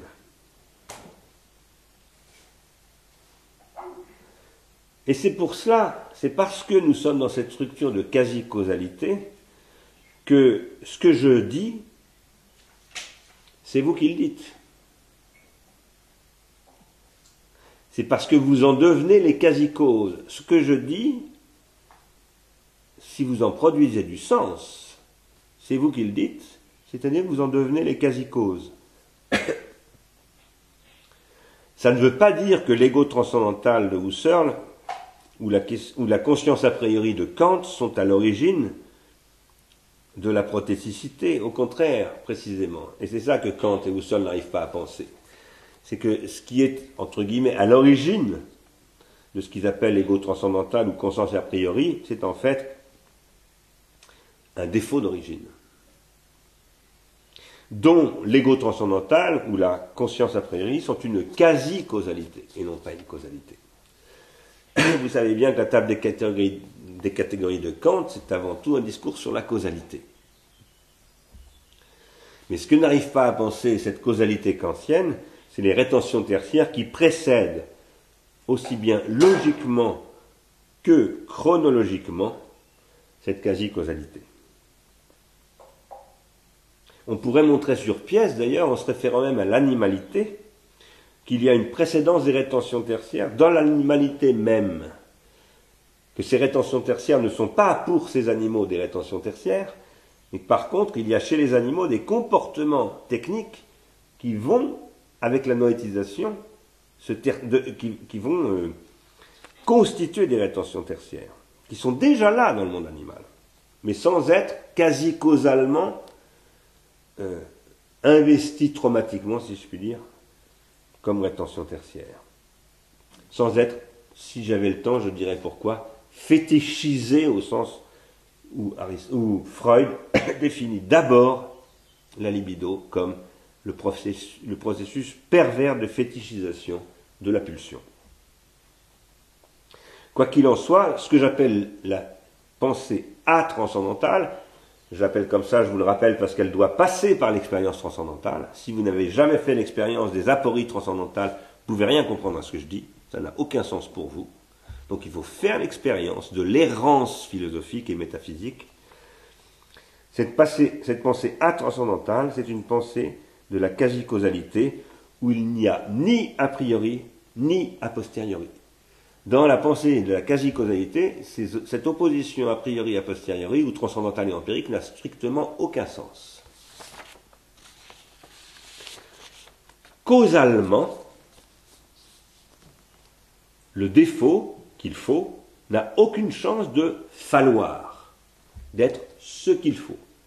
Causalement, d'un point de vue purement causal, un point de vue purement causal, c'est un point de vue newtonien pour les modernes. Le défaut n'a aucune chance de falloir. Il ne peut que faillir. Excusez-moi là parce que je parle vraiment français. Je ne pourrais pas le dire en anglais, ce que je viens de vous dire là. J'en avais beaucoup parlé avec Jacques Derrida le jour de ma soutenance de thèse. C'est ce qui intéressait le plus Derrida dans ce que je faisais, c'était cette manière dont j'utilisais le mot falloir, faillir. Falloir et faillir, c'est le même verbe en français au départ. Mais ils se sont séparés en deux dans la modernisation du français. Faillir, c'est l'origine de défaillir. Et falloir, c'est l'origine de ce qu'il faut. Donc, faillir, c'est la défaillance, c'est la faille. Et ce qu'il faut, c'est le falloir. Mais au départ, c'est le même verbe. Ça n'est que tardivement qu'en français, ça s'est décomposé. Cette étrange structure de la langue française dans ce verbe qui s'est décomposé et qui au départ était le même, c'est ce que j'appelle l'expression de la pharmacologie de la nécessité. Il faut ceci, c'est une nécessité. Le défaut, c'est ce qui est accidentel, c'est ce qui n'a aucune nécessité. Et tout à coup, du défaut, par exemple mon défaut de prononciation, par exemple la blessure que j'ai dans le dos, la balle que j'ai reçue dans le dos, comme Joe Bousquet, par exemple les doigts que j'ai perdus en tant que Django Reinhardt qui joue de la guitare, eh bien ce défaut, je vais le falloir. Je vais devenir ce défaut. Et je vais dire, il le faut ce défaut. Il le faut. Je vais être mon défaut. Comme dit Bosquet, je vais être ma blessure. Je veux, dit-il, être ma blessure. À partir de là, la faille et le falloir ne produisent pas une chute, comme dans le monothéisme, mais par contre, lorsque le faillir devient falloir, eh bien il y a quelque chose qui procède littéralement du miracle. Le passage quasi-causal du défaut à ce qu'il faut, c'est toujours un miracle. Ça fait des années que je rêve d'écrire un texte qui s'appelle Petite théorie du miracle, un peu comme Benjamin avait parlé d'une petite histoire de la photographie, et que je ne l'écris pas, parce que je me dis, si je me mets à écrire ça, je vais devenir carrément fou, donc j'ose pas l'écrire, mais où je voudrais expliquer pourquoi le miracle n'est pas du tout un délire religieux, simplement. C'est un délire, bien sûr, mais c'est un délire irréductible, c'est le délire de l'infini. L'infini est un délire, ça n'existe pas l'infini, mais ça consiste. Et c'est en faisant tenir cette consistance de l'infini que les défauts peuvent se transformer en ce qu'il faut et faire des miracles. a priori, comme on dit, quand on dit a priori, ça veut dire selon toute nécessité rationnelle. Hein, c'est ça que veut dire a priori quand les gens disent oh, a priori, ça c'est pas possible. A priori, un défaut n'a aucune chance de falloir. Il n'a aucune chance de falloir et il a toutes les chances de faillir. Et pourtant, Joe Bousquet, Django Reinhardt, mais la vie technique en général, eh bien c'est ce qui s'est produit par accident, ce n'est que des accidents, que des défauts, que des choses qui ne sont pas nécessaires, comme dit Aristote, qui sont la contingence même. Et on pourrait presque aller fouiller aussi tout cela du côté des erreurs de copie de l'ADN et remonter au-delà du noétique, mais ne le faisons pas, on n'en a pas le temps, et puis ça serait compliqué. Mais en tout cas, Joe Bousquet, Django Reinhardt et la vie technique en général, eh bien ça procède d'une chance qui n'est pas un pur hasard, qui n'est pas un hasard pur. Pourquoi est-ce que tout à coup je parle de hasard? Vous savez, en anglais, chance, ça veut dire hasard. By chance, par hasard, on dit en français. Mais en même temps, le hasard, ça joue un rôle fondamental chez Darwin. Darwin est le penseur des processus d'individuation vitale qui se produisent au hasard. Et ce que je crois, c'est que la noétisation, c'est ce qui transforme l'aveuglement du hasard, de ce que la biologie moléculaire va appeler la dimension stochastique de l'évolution. Stochastique voulant dire ici un jeu de probabilités qui se font par les très grands nombres. C'est ce que déjà Malthus, d'une manière ou d'une autre, avait en vue, à mon avis. Comment ce hasard passe à la chance. Et là, j'emploie le mot chance au sens de Nietzsche. Donc je suis entre Darwin et Nietzsche, ici. Ce hasard-là, tel qu'il devient cette chance-là, c'est ce que Darwin ne parvient pas à penser. Il essaye, Il essaye admirablement. Je vous l'ai déjà dit, il faut lire The Descent of Man. C'est un livre absolument admirable. Outre qu'il est passionnant parce qu'il décrit la nature d'une manière magnifique, mais par ailleurs, il est d'un courage intellectuel, d'une ténacité comme on voit très très rarement. Voilà. Alors, cette question, c'est ce qui est au cœur, à mon avis, de la noétique cérébrale que les neuroscientifiques, qui sont généralement ce que j'appelle des hyper-darwiniens, c'est-à-dire des darwiniens beaucoup moins subtils que Darwin, qui par exemple ne semblent pas du tout se poser les questions que Darwin se pose dans The Descent of Man, qui sont souvent ce qu'on appelle des biologistes moléculaires, c'est ce qu'ils rejettent de toute leur force. Et c'est bien dommage, parce que ce qu'ils investiguent dans leur étude du cerveau aujourd'hui, grâce à l'imagerie cérébrale, eh bien, à mon avis, c'est ce qui ouvre en grand tout ce que je viens de vous dire. Ce sont ces neurologues et ces biologistes qui sont en train d'ouvrir toutes les questions que je vous pose et que je nous pose. Mais la plupart du temps, on ne le voit pas. Et ça, c'est très courant. On ouvre une question et on croit qu'on en ouvre une autre. C'est extrêmement courant dans la vie. Et puis, il y a un type qui arrive ou une femme qui arrive et qui dit « Ah, mais c'est pas ça la question ». Et cette femme-là, c'est Marianne Wolf. Parce que Marianne Wolf, elle déplace les choses. En tant que psychologue et en tant que neurologue, elle dit « Ah, mais il faut lire Proust, là. Ça suffit pas, Darwin. Il faut lire Proust. Il faut essayer de comprendre ce que Proust appelle l'anamnèse. Ça, c'est génial. » Ça, alors là, pour le coup, c'est ce que Deleuze et Guattari appelaient un agencement. Et ils le disaient en parlant du cerveau. Quoi qu'il en soit, les traumatypes et les consistances qui peuvent en résulter de façon, sinon vraiment miraculeuse, quasi miraculeuse, disons, quasi causale, par image, on pourrait dire, qui peuvent en résulter de façon providentielle, mais il faut éviter d'utiliser ce mot, quoique il faudrait peut-être l'utiliser en regardant le film d'Alain Resnais qui s'appelle Providence. Bon, ces traumatypes sont ce que j'appelle des occurrences du défaut originaire d'origine. Un traumatype, c'est une occurrence du défaut. Le défaut ne se présente jamais comme tel. Il ne se présente qu'en l'occurrence de tel ou tel défaut de prononciation, défaut que j'ai le nez de travers, vous avez remarqué, c'est un défaut, etc. Il y a des défauts partout. Et ces défauts, c'est ce que Nietzsche appelait des masques du défaut originaire d'origine. Je les appelle des occurrences, et ces occurrences, eh bien, elles se produisent à travers des processus que j'appelle des processus de concurrence. Il y a un concours des occurrences. Par exemple, les langues se font la guerre. Lisez le fameux texte commenté par Derrida sur les Éphraïmites, et les défauts de prononciation des Éphraïmites dans la Bible.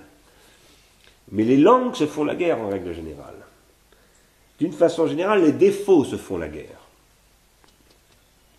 Mais parfois, cette guerre se civilise et elle devient un concours, non plus au sens d'une concurrence qui se fait la guerre, mais au sens où un concours, c'est concourir, c'est travailler ensemble, c'est faire des choses ensemble, c'est courir vers le même but, c'est la coopération, c'est faire les choses de concert, comme on dit, en faisant converger les choses, en vue de leur unité. Ça, c'est à la fois la question que pose le monothéisme, comme unité de Dieu, et la question que posent les Grecs comme unification de la cité. Et chez les Grecs, ça s'appelle la question du logos. La consistance se présente comme cette question chez les Grecs. La consistance, c'est ce qui vise une consistance de toutes les consistances. Et cette consistance de toutes les consistances, c'est le défaut. Le défaut même des consistances. Ça, c'est ce qu'on trouve, je n'ai pas le temps de le commenter maintenant parce qu'on va être obligé d'arrêter, c'est ce qu'on trouve en fait en jeu dans la question de la vertu dans Ménon. Les occurrences de la vertu sont toutes en émulation. Elles concourent à faire consister la vertu qui n'existe pas. Il y a des vertus existantes, si vous voulez, mais ce n'est pas la vertu, ce sont des occurrences de la vertu. Cet être en l'occurrence, c'est ce qui affecte toutes les consistances. Dans cette émulation, ceux qui sont émulés, par exemple ceux qui parlent, ceux qui sont vertueux, etc., sont dans une situation de co-implication. Ils sont co-impliqués sur la scène d'une transindividuation. Cette co-implication, c'est ce qui produit une complicité. C'est la complicité des amants, par exemple. C'est la complicité des philosophes. C'est la complicité de ceux qui aiment l'art, la complicité des géomètres, de toutes les formes d'amour. C'est la complicité de ceux qui ont su retourner un défaut en ce qu'il faut et qui partagent cette nécessité. C'est la complicité de la langue, de ceux qui parlent la même langue. Vous le savez bien, une langue, ça existe, mais la langue, ça n'existe pas. Le français n'existe pas. L'anglais n'existe pas. Il n'existe que des façons de parler l'anglais et le français. Il n'y a que des défauts de prononciation des idiomes. Il n'y a que des manières de mal accentuer quand on parle anglais comme moi, etc. Et tout ça, c'est une multitude irréductible, actuelle ou virtuelle. Cette langue qui n'existe pas, elle consiste dans le retournement du défaut en quoi elle consiste. Alors vous allez me dire, mais elle consiste dans le retournement du défaut en quoi elle consiste. C'est une tautologie, ça, dire cela. Eh bien oui, c'est une tautologie. Et les logiciens idiots ne manqueront pas de refuser de l'écouter, et non seulement de l'écouter, mais même de l'entendre. Mais il y a des logiciens qui ne sont pas idiots. Bien entendu.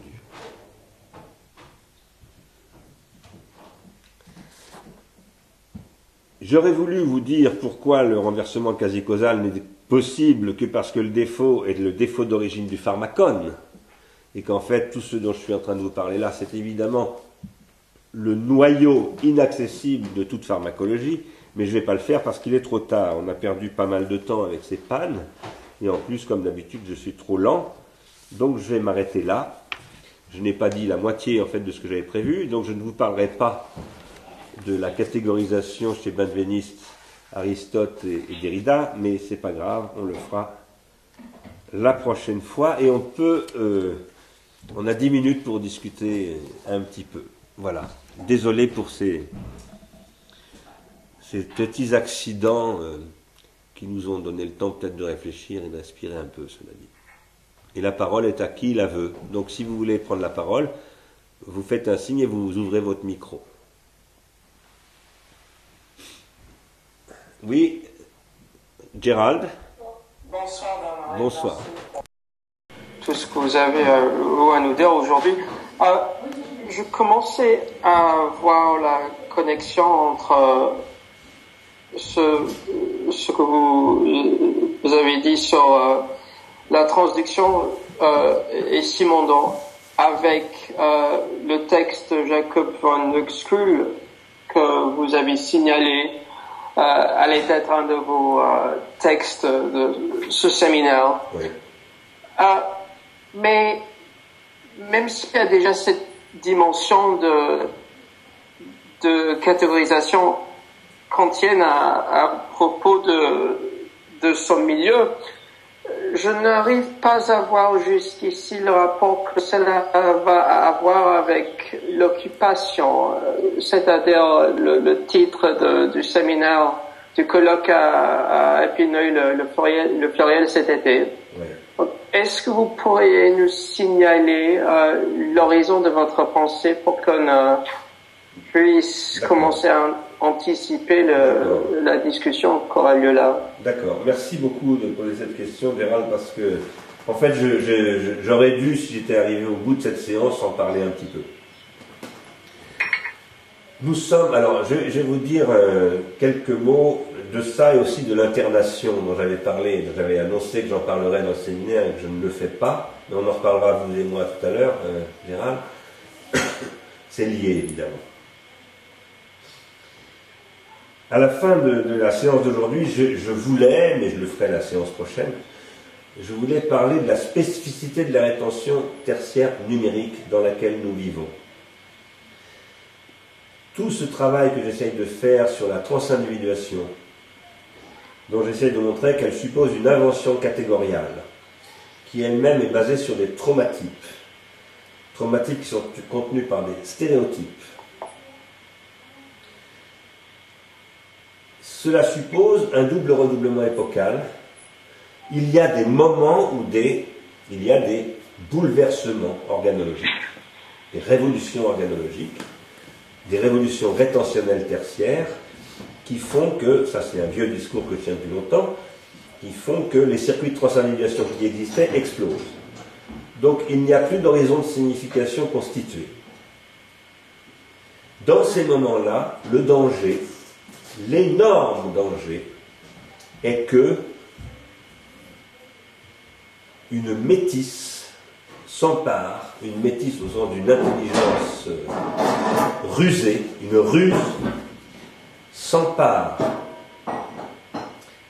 de l'horizon rétentionnel nouveau et court-circuite toute l'invention anamnésique qui se base sur les traumatismes. Je n'ai pas encore eu le temps de détailler ce que j'appelle l'anamnèse, au sens où je voulais le faire dans la suite du séminaire. L'anamnèse, qu'est-ce que c'est qu'une anamnèse? C'est ce qui produit des très longs circuits de transindividuation de ce type-là, à partir d'un choc initial, ce que j'appelais tout à l'heure une explosion, un boom, et à partir de ce boom-là, il y a une restructuration de tout le champ de transindividuation qui s'opère. Mais ça prend du temps. Aujourd'hui, nous sommes confrontés à une rétention tertiaire numérique très spéciale parce qu'elle fonctionne à la vitesse de la lumière. Et donc, nous sommes dans l'obligation de produire des processus de transindividuation ultra rapides qui soient anamnésiques et néanmoins extrêmement rapides. Je crois que ça, c'est ce que Occupy Wall Street n'a pas réussi à penser. Et c'est pour ça que j'ai proposé qu'on appelle l'académie d'été de ce prochain mois d'août Occupy Épineuil-le-Fleuriel. Il y a des raisons à cela. Bon, je vous dis des choses qui sont pas encore officielle, mais probablement que Ars Industrialis va se réunir au mois de juin pour annoncer la création ou la transformation d'Ars Industrialis dans quelque chose qui s'appellerait, en tout cas c'est ce que je vais proposer au conseil d'administration, Ars Industrialis Internation. Tout attaché, Internation au sens de Marcel Mauss. C'est ce que je vais mettre en débat à la réunion qui se tiendra le 22 juin à Paris avec de ce qu'on appelle l'Assemblée Générale d'Ars Industrialis. Et j'y présenterai un projet de manifeste où je voudrais essayer de rendre ce que je viens de vous dire là compréhensible dans un horizon géopolitique, disons, d'une langue ordinaire. Et c'est un texte qui s'adressera notamment aux principaux porteurs des mouvements Occupy qui ont eu lieu à Wall Street, à Berkeley, à Yale, à Francfort, un peu des mouvements comme il y a eu à Goldsmiths College à Londres, par exemple, etc., etc. Mais il y a aussi toutes sortes d'autres mouvements dont je pense que ce sont des mouvements qui sont sidérés. C'est-à-dire ils ont compris quelque chose, ils se sont mis en mouvement, mais en même temps ils se sont figés très très rapidement parce que il y a quelque chose de sidérant, une nouveauté immense qui n'arrive pas à se penser. Cette hypothèse, je la présenterai à Berkeley le 23 octobre prochain pour essayer de lancer un mouvement international, ou plus exactement un mouvement d'internation justement, et pas simplement français ou européen. Et normalement, si tout se passe bien, nous devrions à Paris organiser, peut-être au mois de novembre ou au début du mois de décembre, une grande rencontre avec de nombreux membres de cette communauté Occupy pour essayer de réfléchir sur ces questions à travers le problème de l'internation, mais en prenant en compte cette question de l'anamnèse et les questions économiques, géopolitiques, etc., qui se posent derrière. Alors, pourquoi est-ce que je m'achemine vers la catégorisation dans ce séminaire-là? Eh bien, ma réponse, c'est que l'invention catégoriale, c'est la question anamnésique, et que l'invention catégoriale suppose une invention organologique. Quand on vit une révolution organologique, il faut non pas se contenter de voir arriver les nouvelles formes organologiques de l'extérieur, il faut participer soi-même à l'invention organologique. C'est la raison pour laquelle j'ai lancé à l'IRI, il y a maintenant 8 mois ou 9 mois, un séminaire sur la catégorisation, qui n'est pas un séminaire théorique comme celui-ci, mais un séminaire qui est beaucoup plus orienté vers le développement de technologies de catégorisation qui fonctionnent sur d'autres hypothèses que Google. Pas seulement Google. Youk est là en ce moment, là, il est présent, il est à Berlin, il est en ligne, peut-être qu'il va nous dire un mot là-dessus. Youk travaille beaucoup avec Harry Halpin sur une autre façon de concevoir les réseaux sociaux. Et qui s'appuie sur, il l'avait déjà présenté à Épinal l'année dernière, qui s'appuie sur une conception simondonienne et non pas morénienne, si je puis dire, des graphes sociaux. Enfin, pas des graphes sociaux, disons des réseaux sociaux. C'est très lié pour moi, ce que je vous dis sur la catégorisation, au travail que fait Youk. Et j'espère qu'on va réussir à articuler nos deux démarches étroitement dans les mois qui vont venir. Je vais aller en Allemagne au mois d'octobre et ce sera aussi pour vous parler de cela, en tout cas, dans mon esprit. Voilà. J'essaierai avant la fin du séminaire, évidemment, de rendre tout cela assez compréhensible, explicite. Pour le moment, ça reste un peu énigmatique. Mais j'espère qu'on a encore 3 séances de séminaire, que d'ici à la dernière séance, ça deviendra plus clair. Et je crois d'ailleurs que ça croisera ce que vous avez présenté à Warwick. Et l'autre projet, l'autre conception des humanities qui est en jeu aujourd'hui.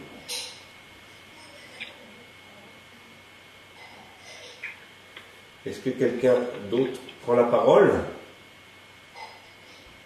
Oui, Youk, on vous écoute. On t'écoute. Bonjour.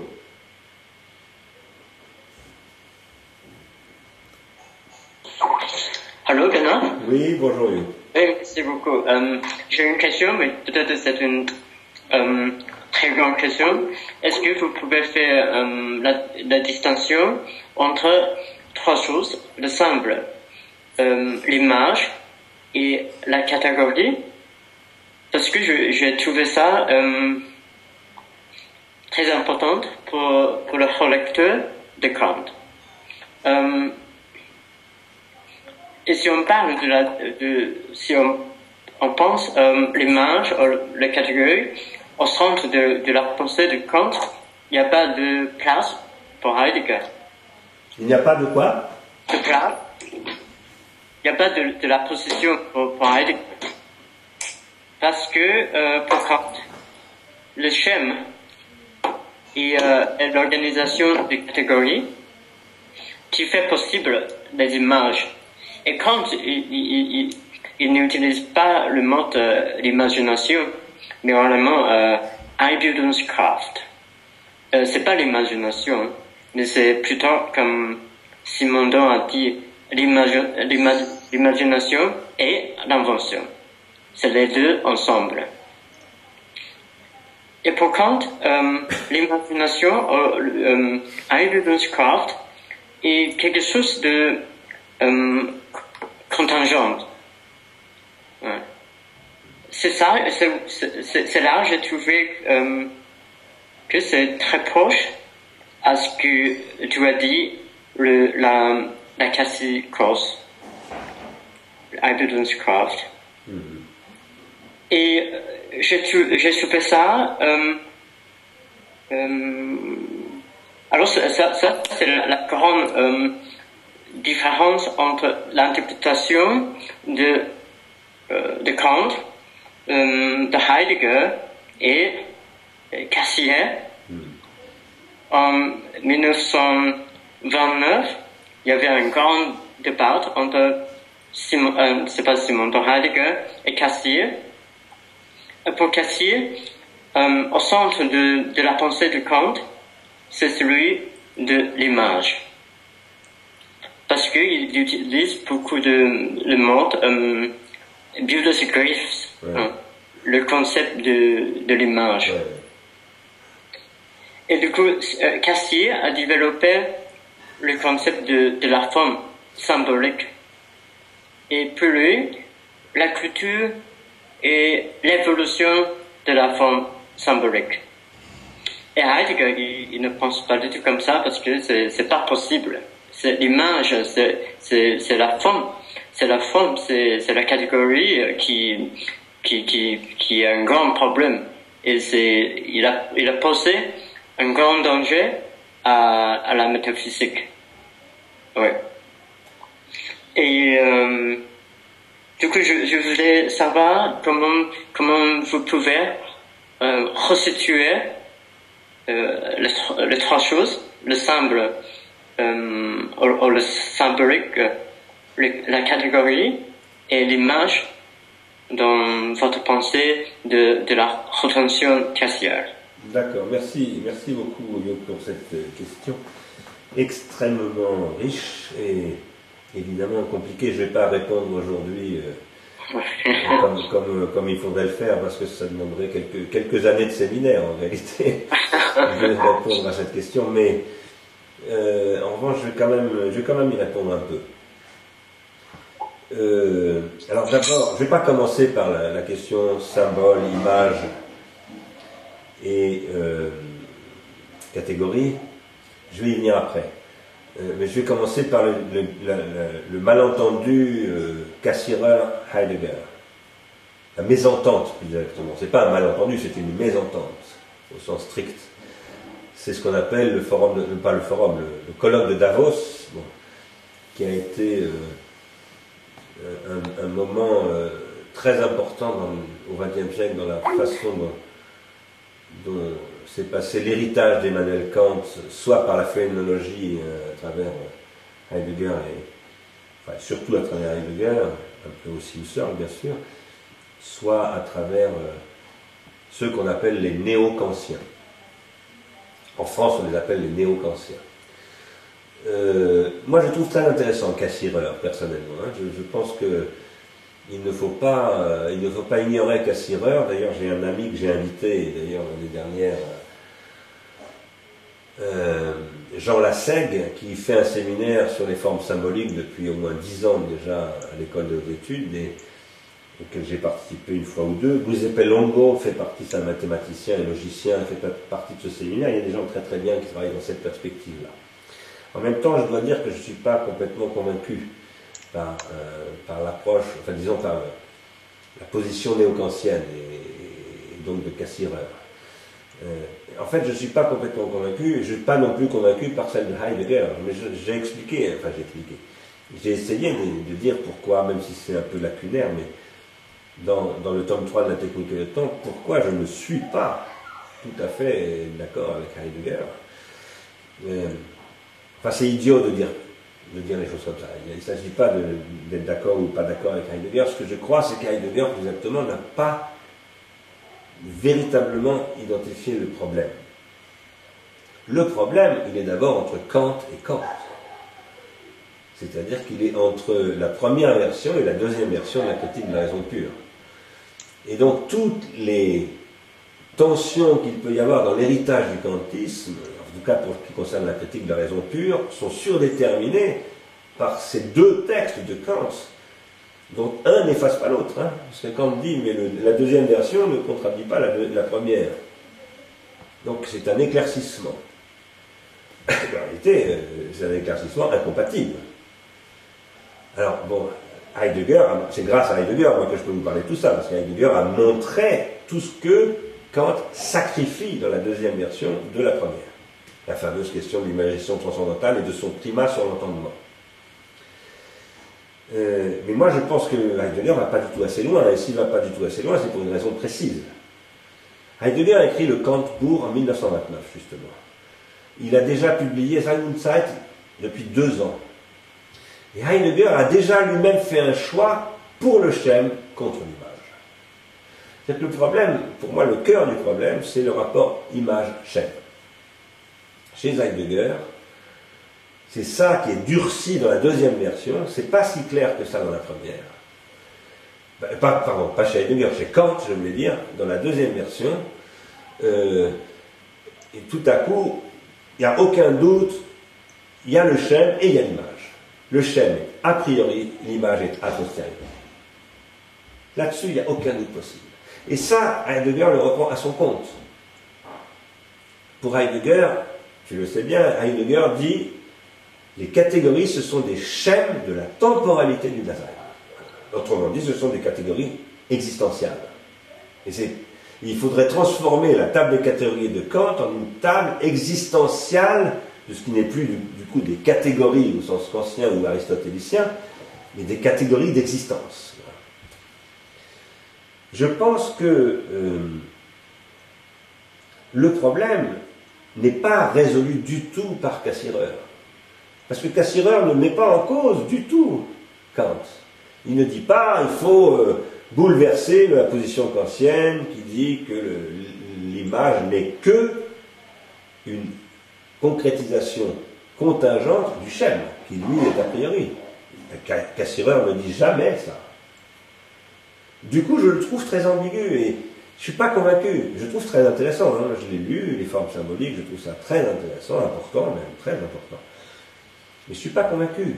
Et d'ailleurs, je ne suis pas très convaincu non plus, par exemple, quand Jean Lassègue utilise Cassirer pour essayer de penser la monnaie, et l'écriture, il essaie de les penser ensemble, il le fait avec Clarisse Ehrenschmidt, c'est très intéressant, mais c'est pas convaincant pour moi.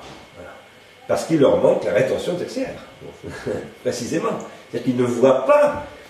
Heidegger est un héritier de Husserl. En tant qu'héritier de Husserl, il devrait penser rétention primaire, rétention secondaire, rétention tertiaire. Il ne le fait pas, parce qu'à un moment donné, il tue son père, et en tuant son père, eh ben, il est violent. Et dans sa violence, il efface cette extrêmement grande découverte de Husserl, qui est la différence entre rétention primaire et rétention secondaire. Et à partir de là, voilà, il y a quelque chose qui ne fonctionne pas chez Heidegger. En général, pas simplement sur Kant. Mais le problème, c'est que Cassirer non plus ne pense pas ça. Donc Cassirer, du coup, il anthropologise le kantisme. Et ça, c'est pas bon du tout, ça. C'est pas intéressant. Il ne faut pas faire ça. C'est pas contre l'anthropologie que je dis ça. L'anthropologie, c'est de l'anthropologie, mais la philosophie, c'est pas de l'anthropologie. La philosophie a besoin d'anthropologie, l'anthropologie a peut-être aussi besoin un peu de philosophie, mais c'est pas la même chose. Il ne faut pas les confondre.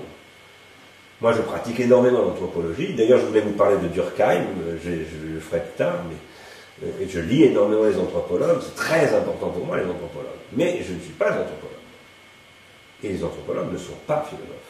Ça, c'est aussi ça, la multiplicité des occurrences du défaut, qu'il faut, cette multiplicité d'art. Alors maintenant, sur la question du symbole ou du signe, qui n'est pas tout à fait la même chose, de l'image et de la catégorie. Eh bien d'abord, précisément, tu as précédé ce que je vais dire dans la suite de ces séminaires, parce que je vais parler de tout ça, de tout ce dont tu parles. Donc en fait, je vais répondre à ta question dans la suite, j'espère. Je dirais, la catégorie, c'est un schème. Et c'est comme schème qu'il faut la penser. La catégorie est toujours un schème. Même quand c'est une catégorie très modeste, comme la jeune fille dont je parlais tout à l'heure, qui crée une mode. C'est un schème de son imagination.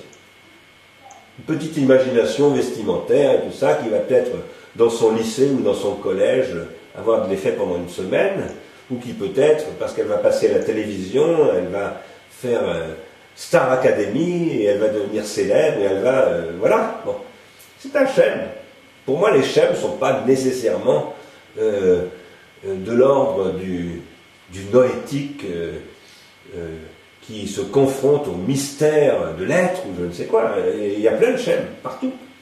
Dès qu'il y a une articulation entre ce que Kant appelait l'entendement et l'intuition, il y a un schème. Voilà.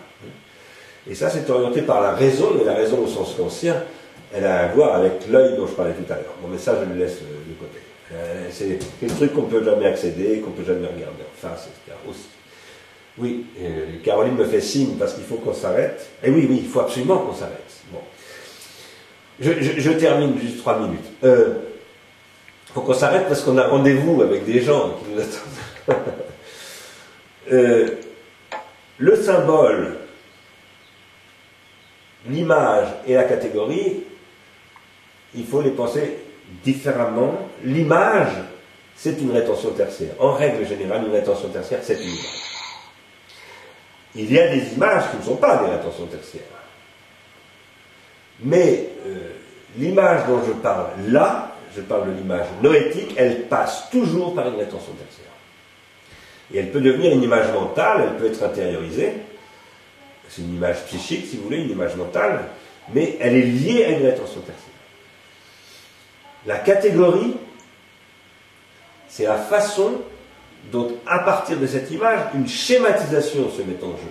Par exemple, entre un traumatype et un stéréotype. Et la schématisation, c'est un processus pour moi. Ce n'est pas simplement une capacité, une faculté. C'est un processus temporel.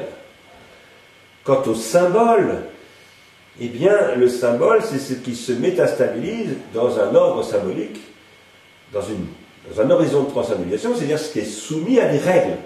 L'image n'est pas soumise à des règles, et la catégorie, ce n'est pas soumis à des règles, c'est ce qui produit les règles, la catégorie. Donc, la catégorie donne des règles.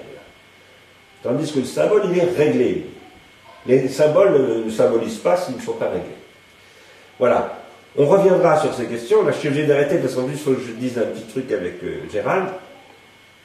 Mais on y reviendra, Luc, longuement, dans les semaines qui vont venir. Voilà. Je vous dis merci à tous. Donc on se revoit dans 15 jours, Inch'Allah. Et puis je vous souhaite le meilleur possible là où vous êtes. Voilà. À bientôt.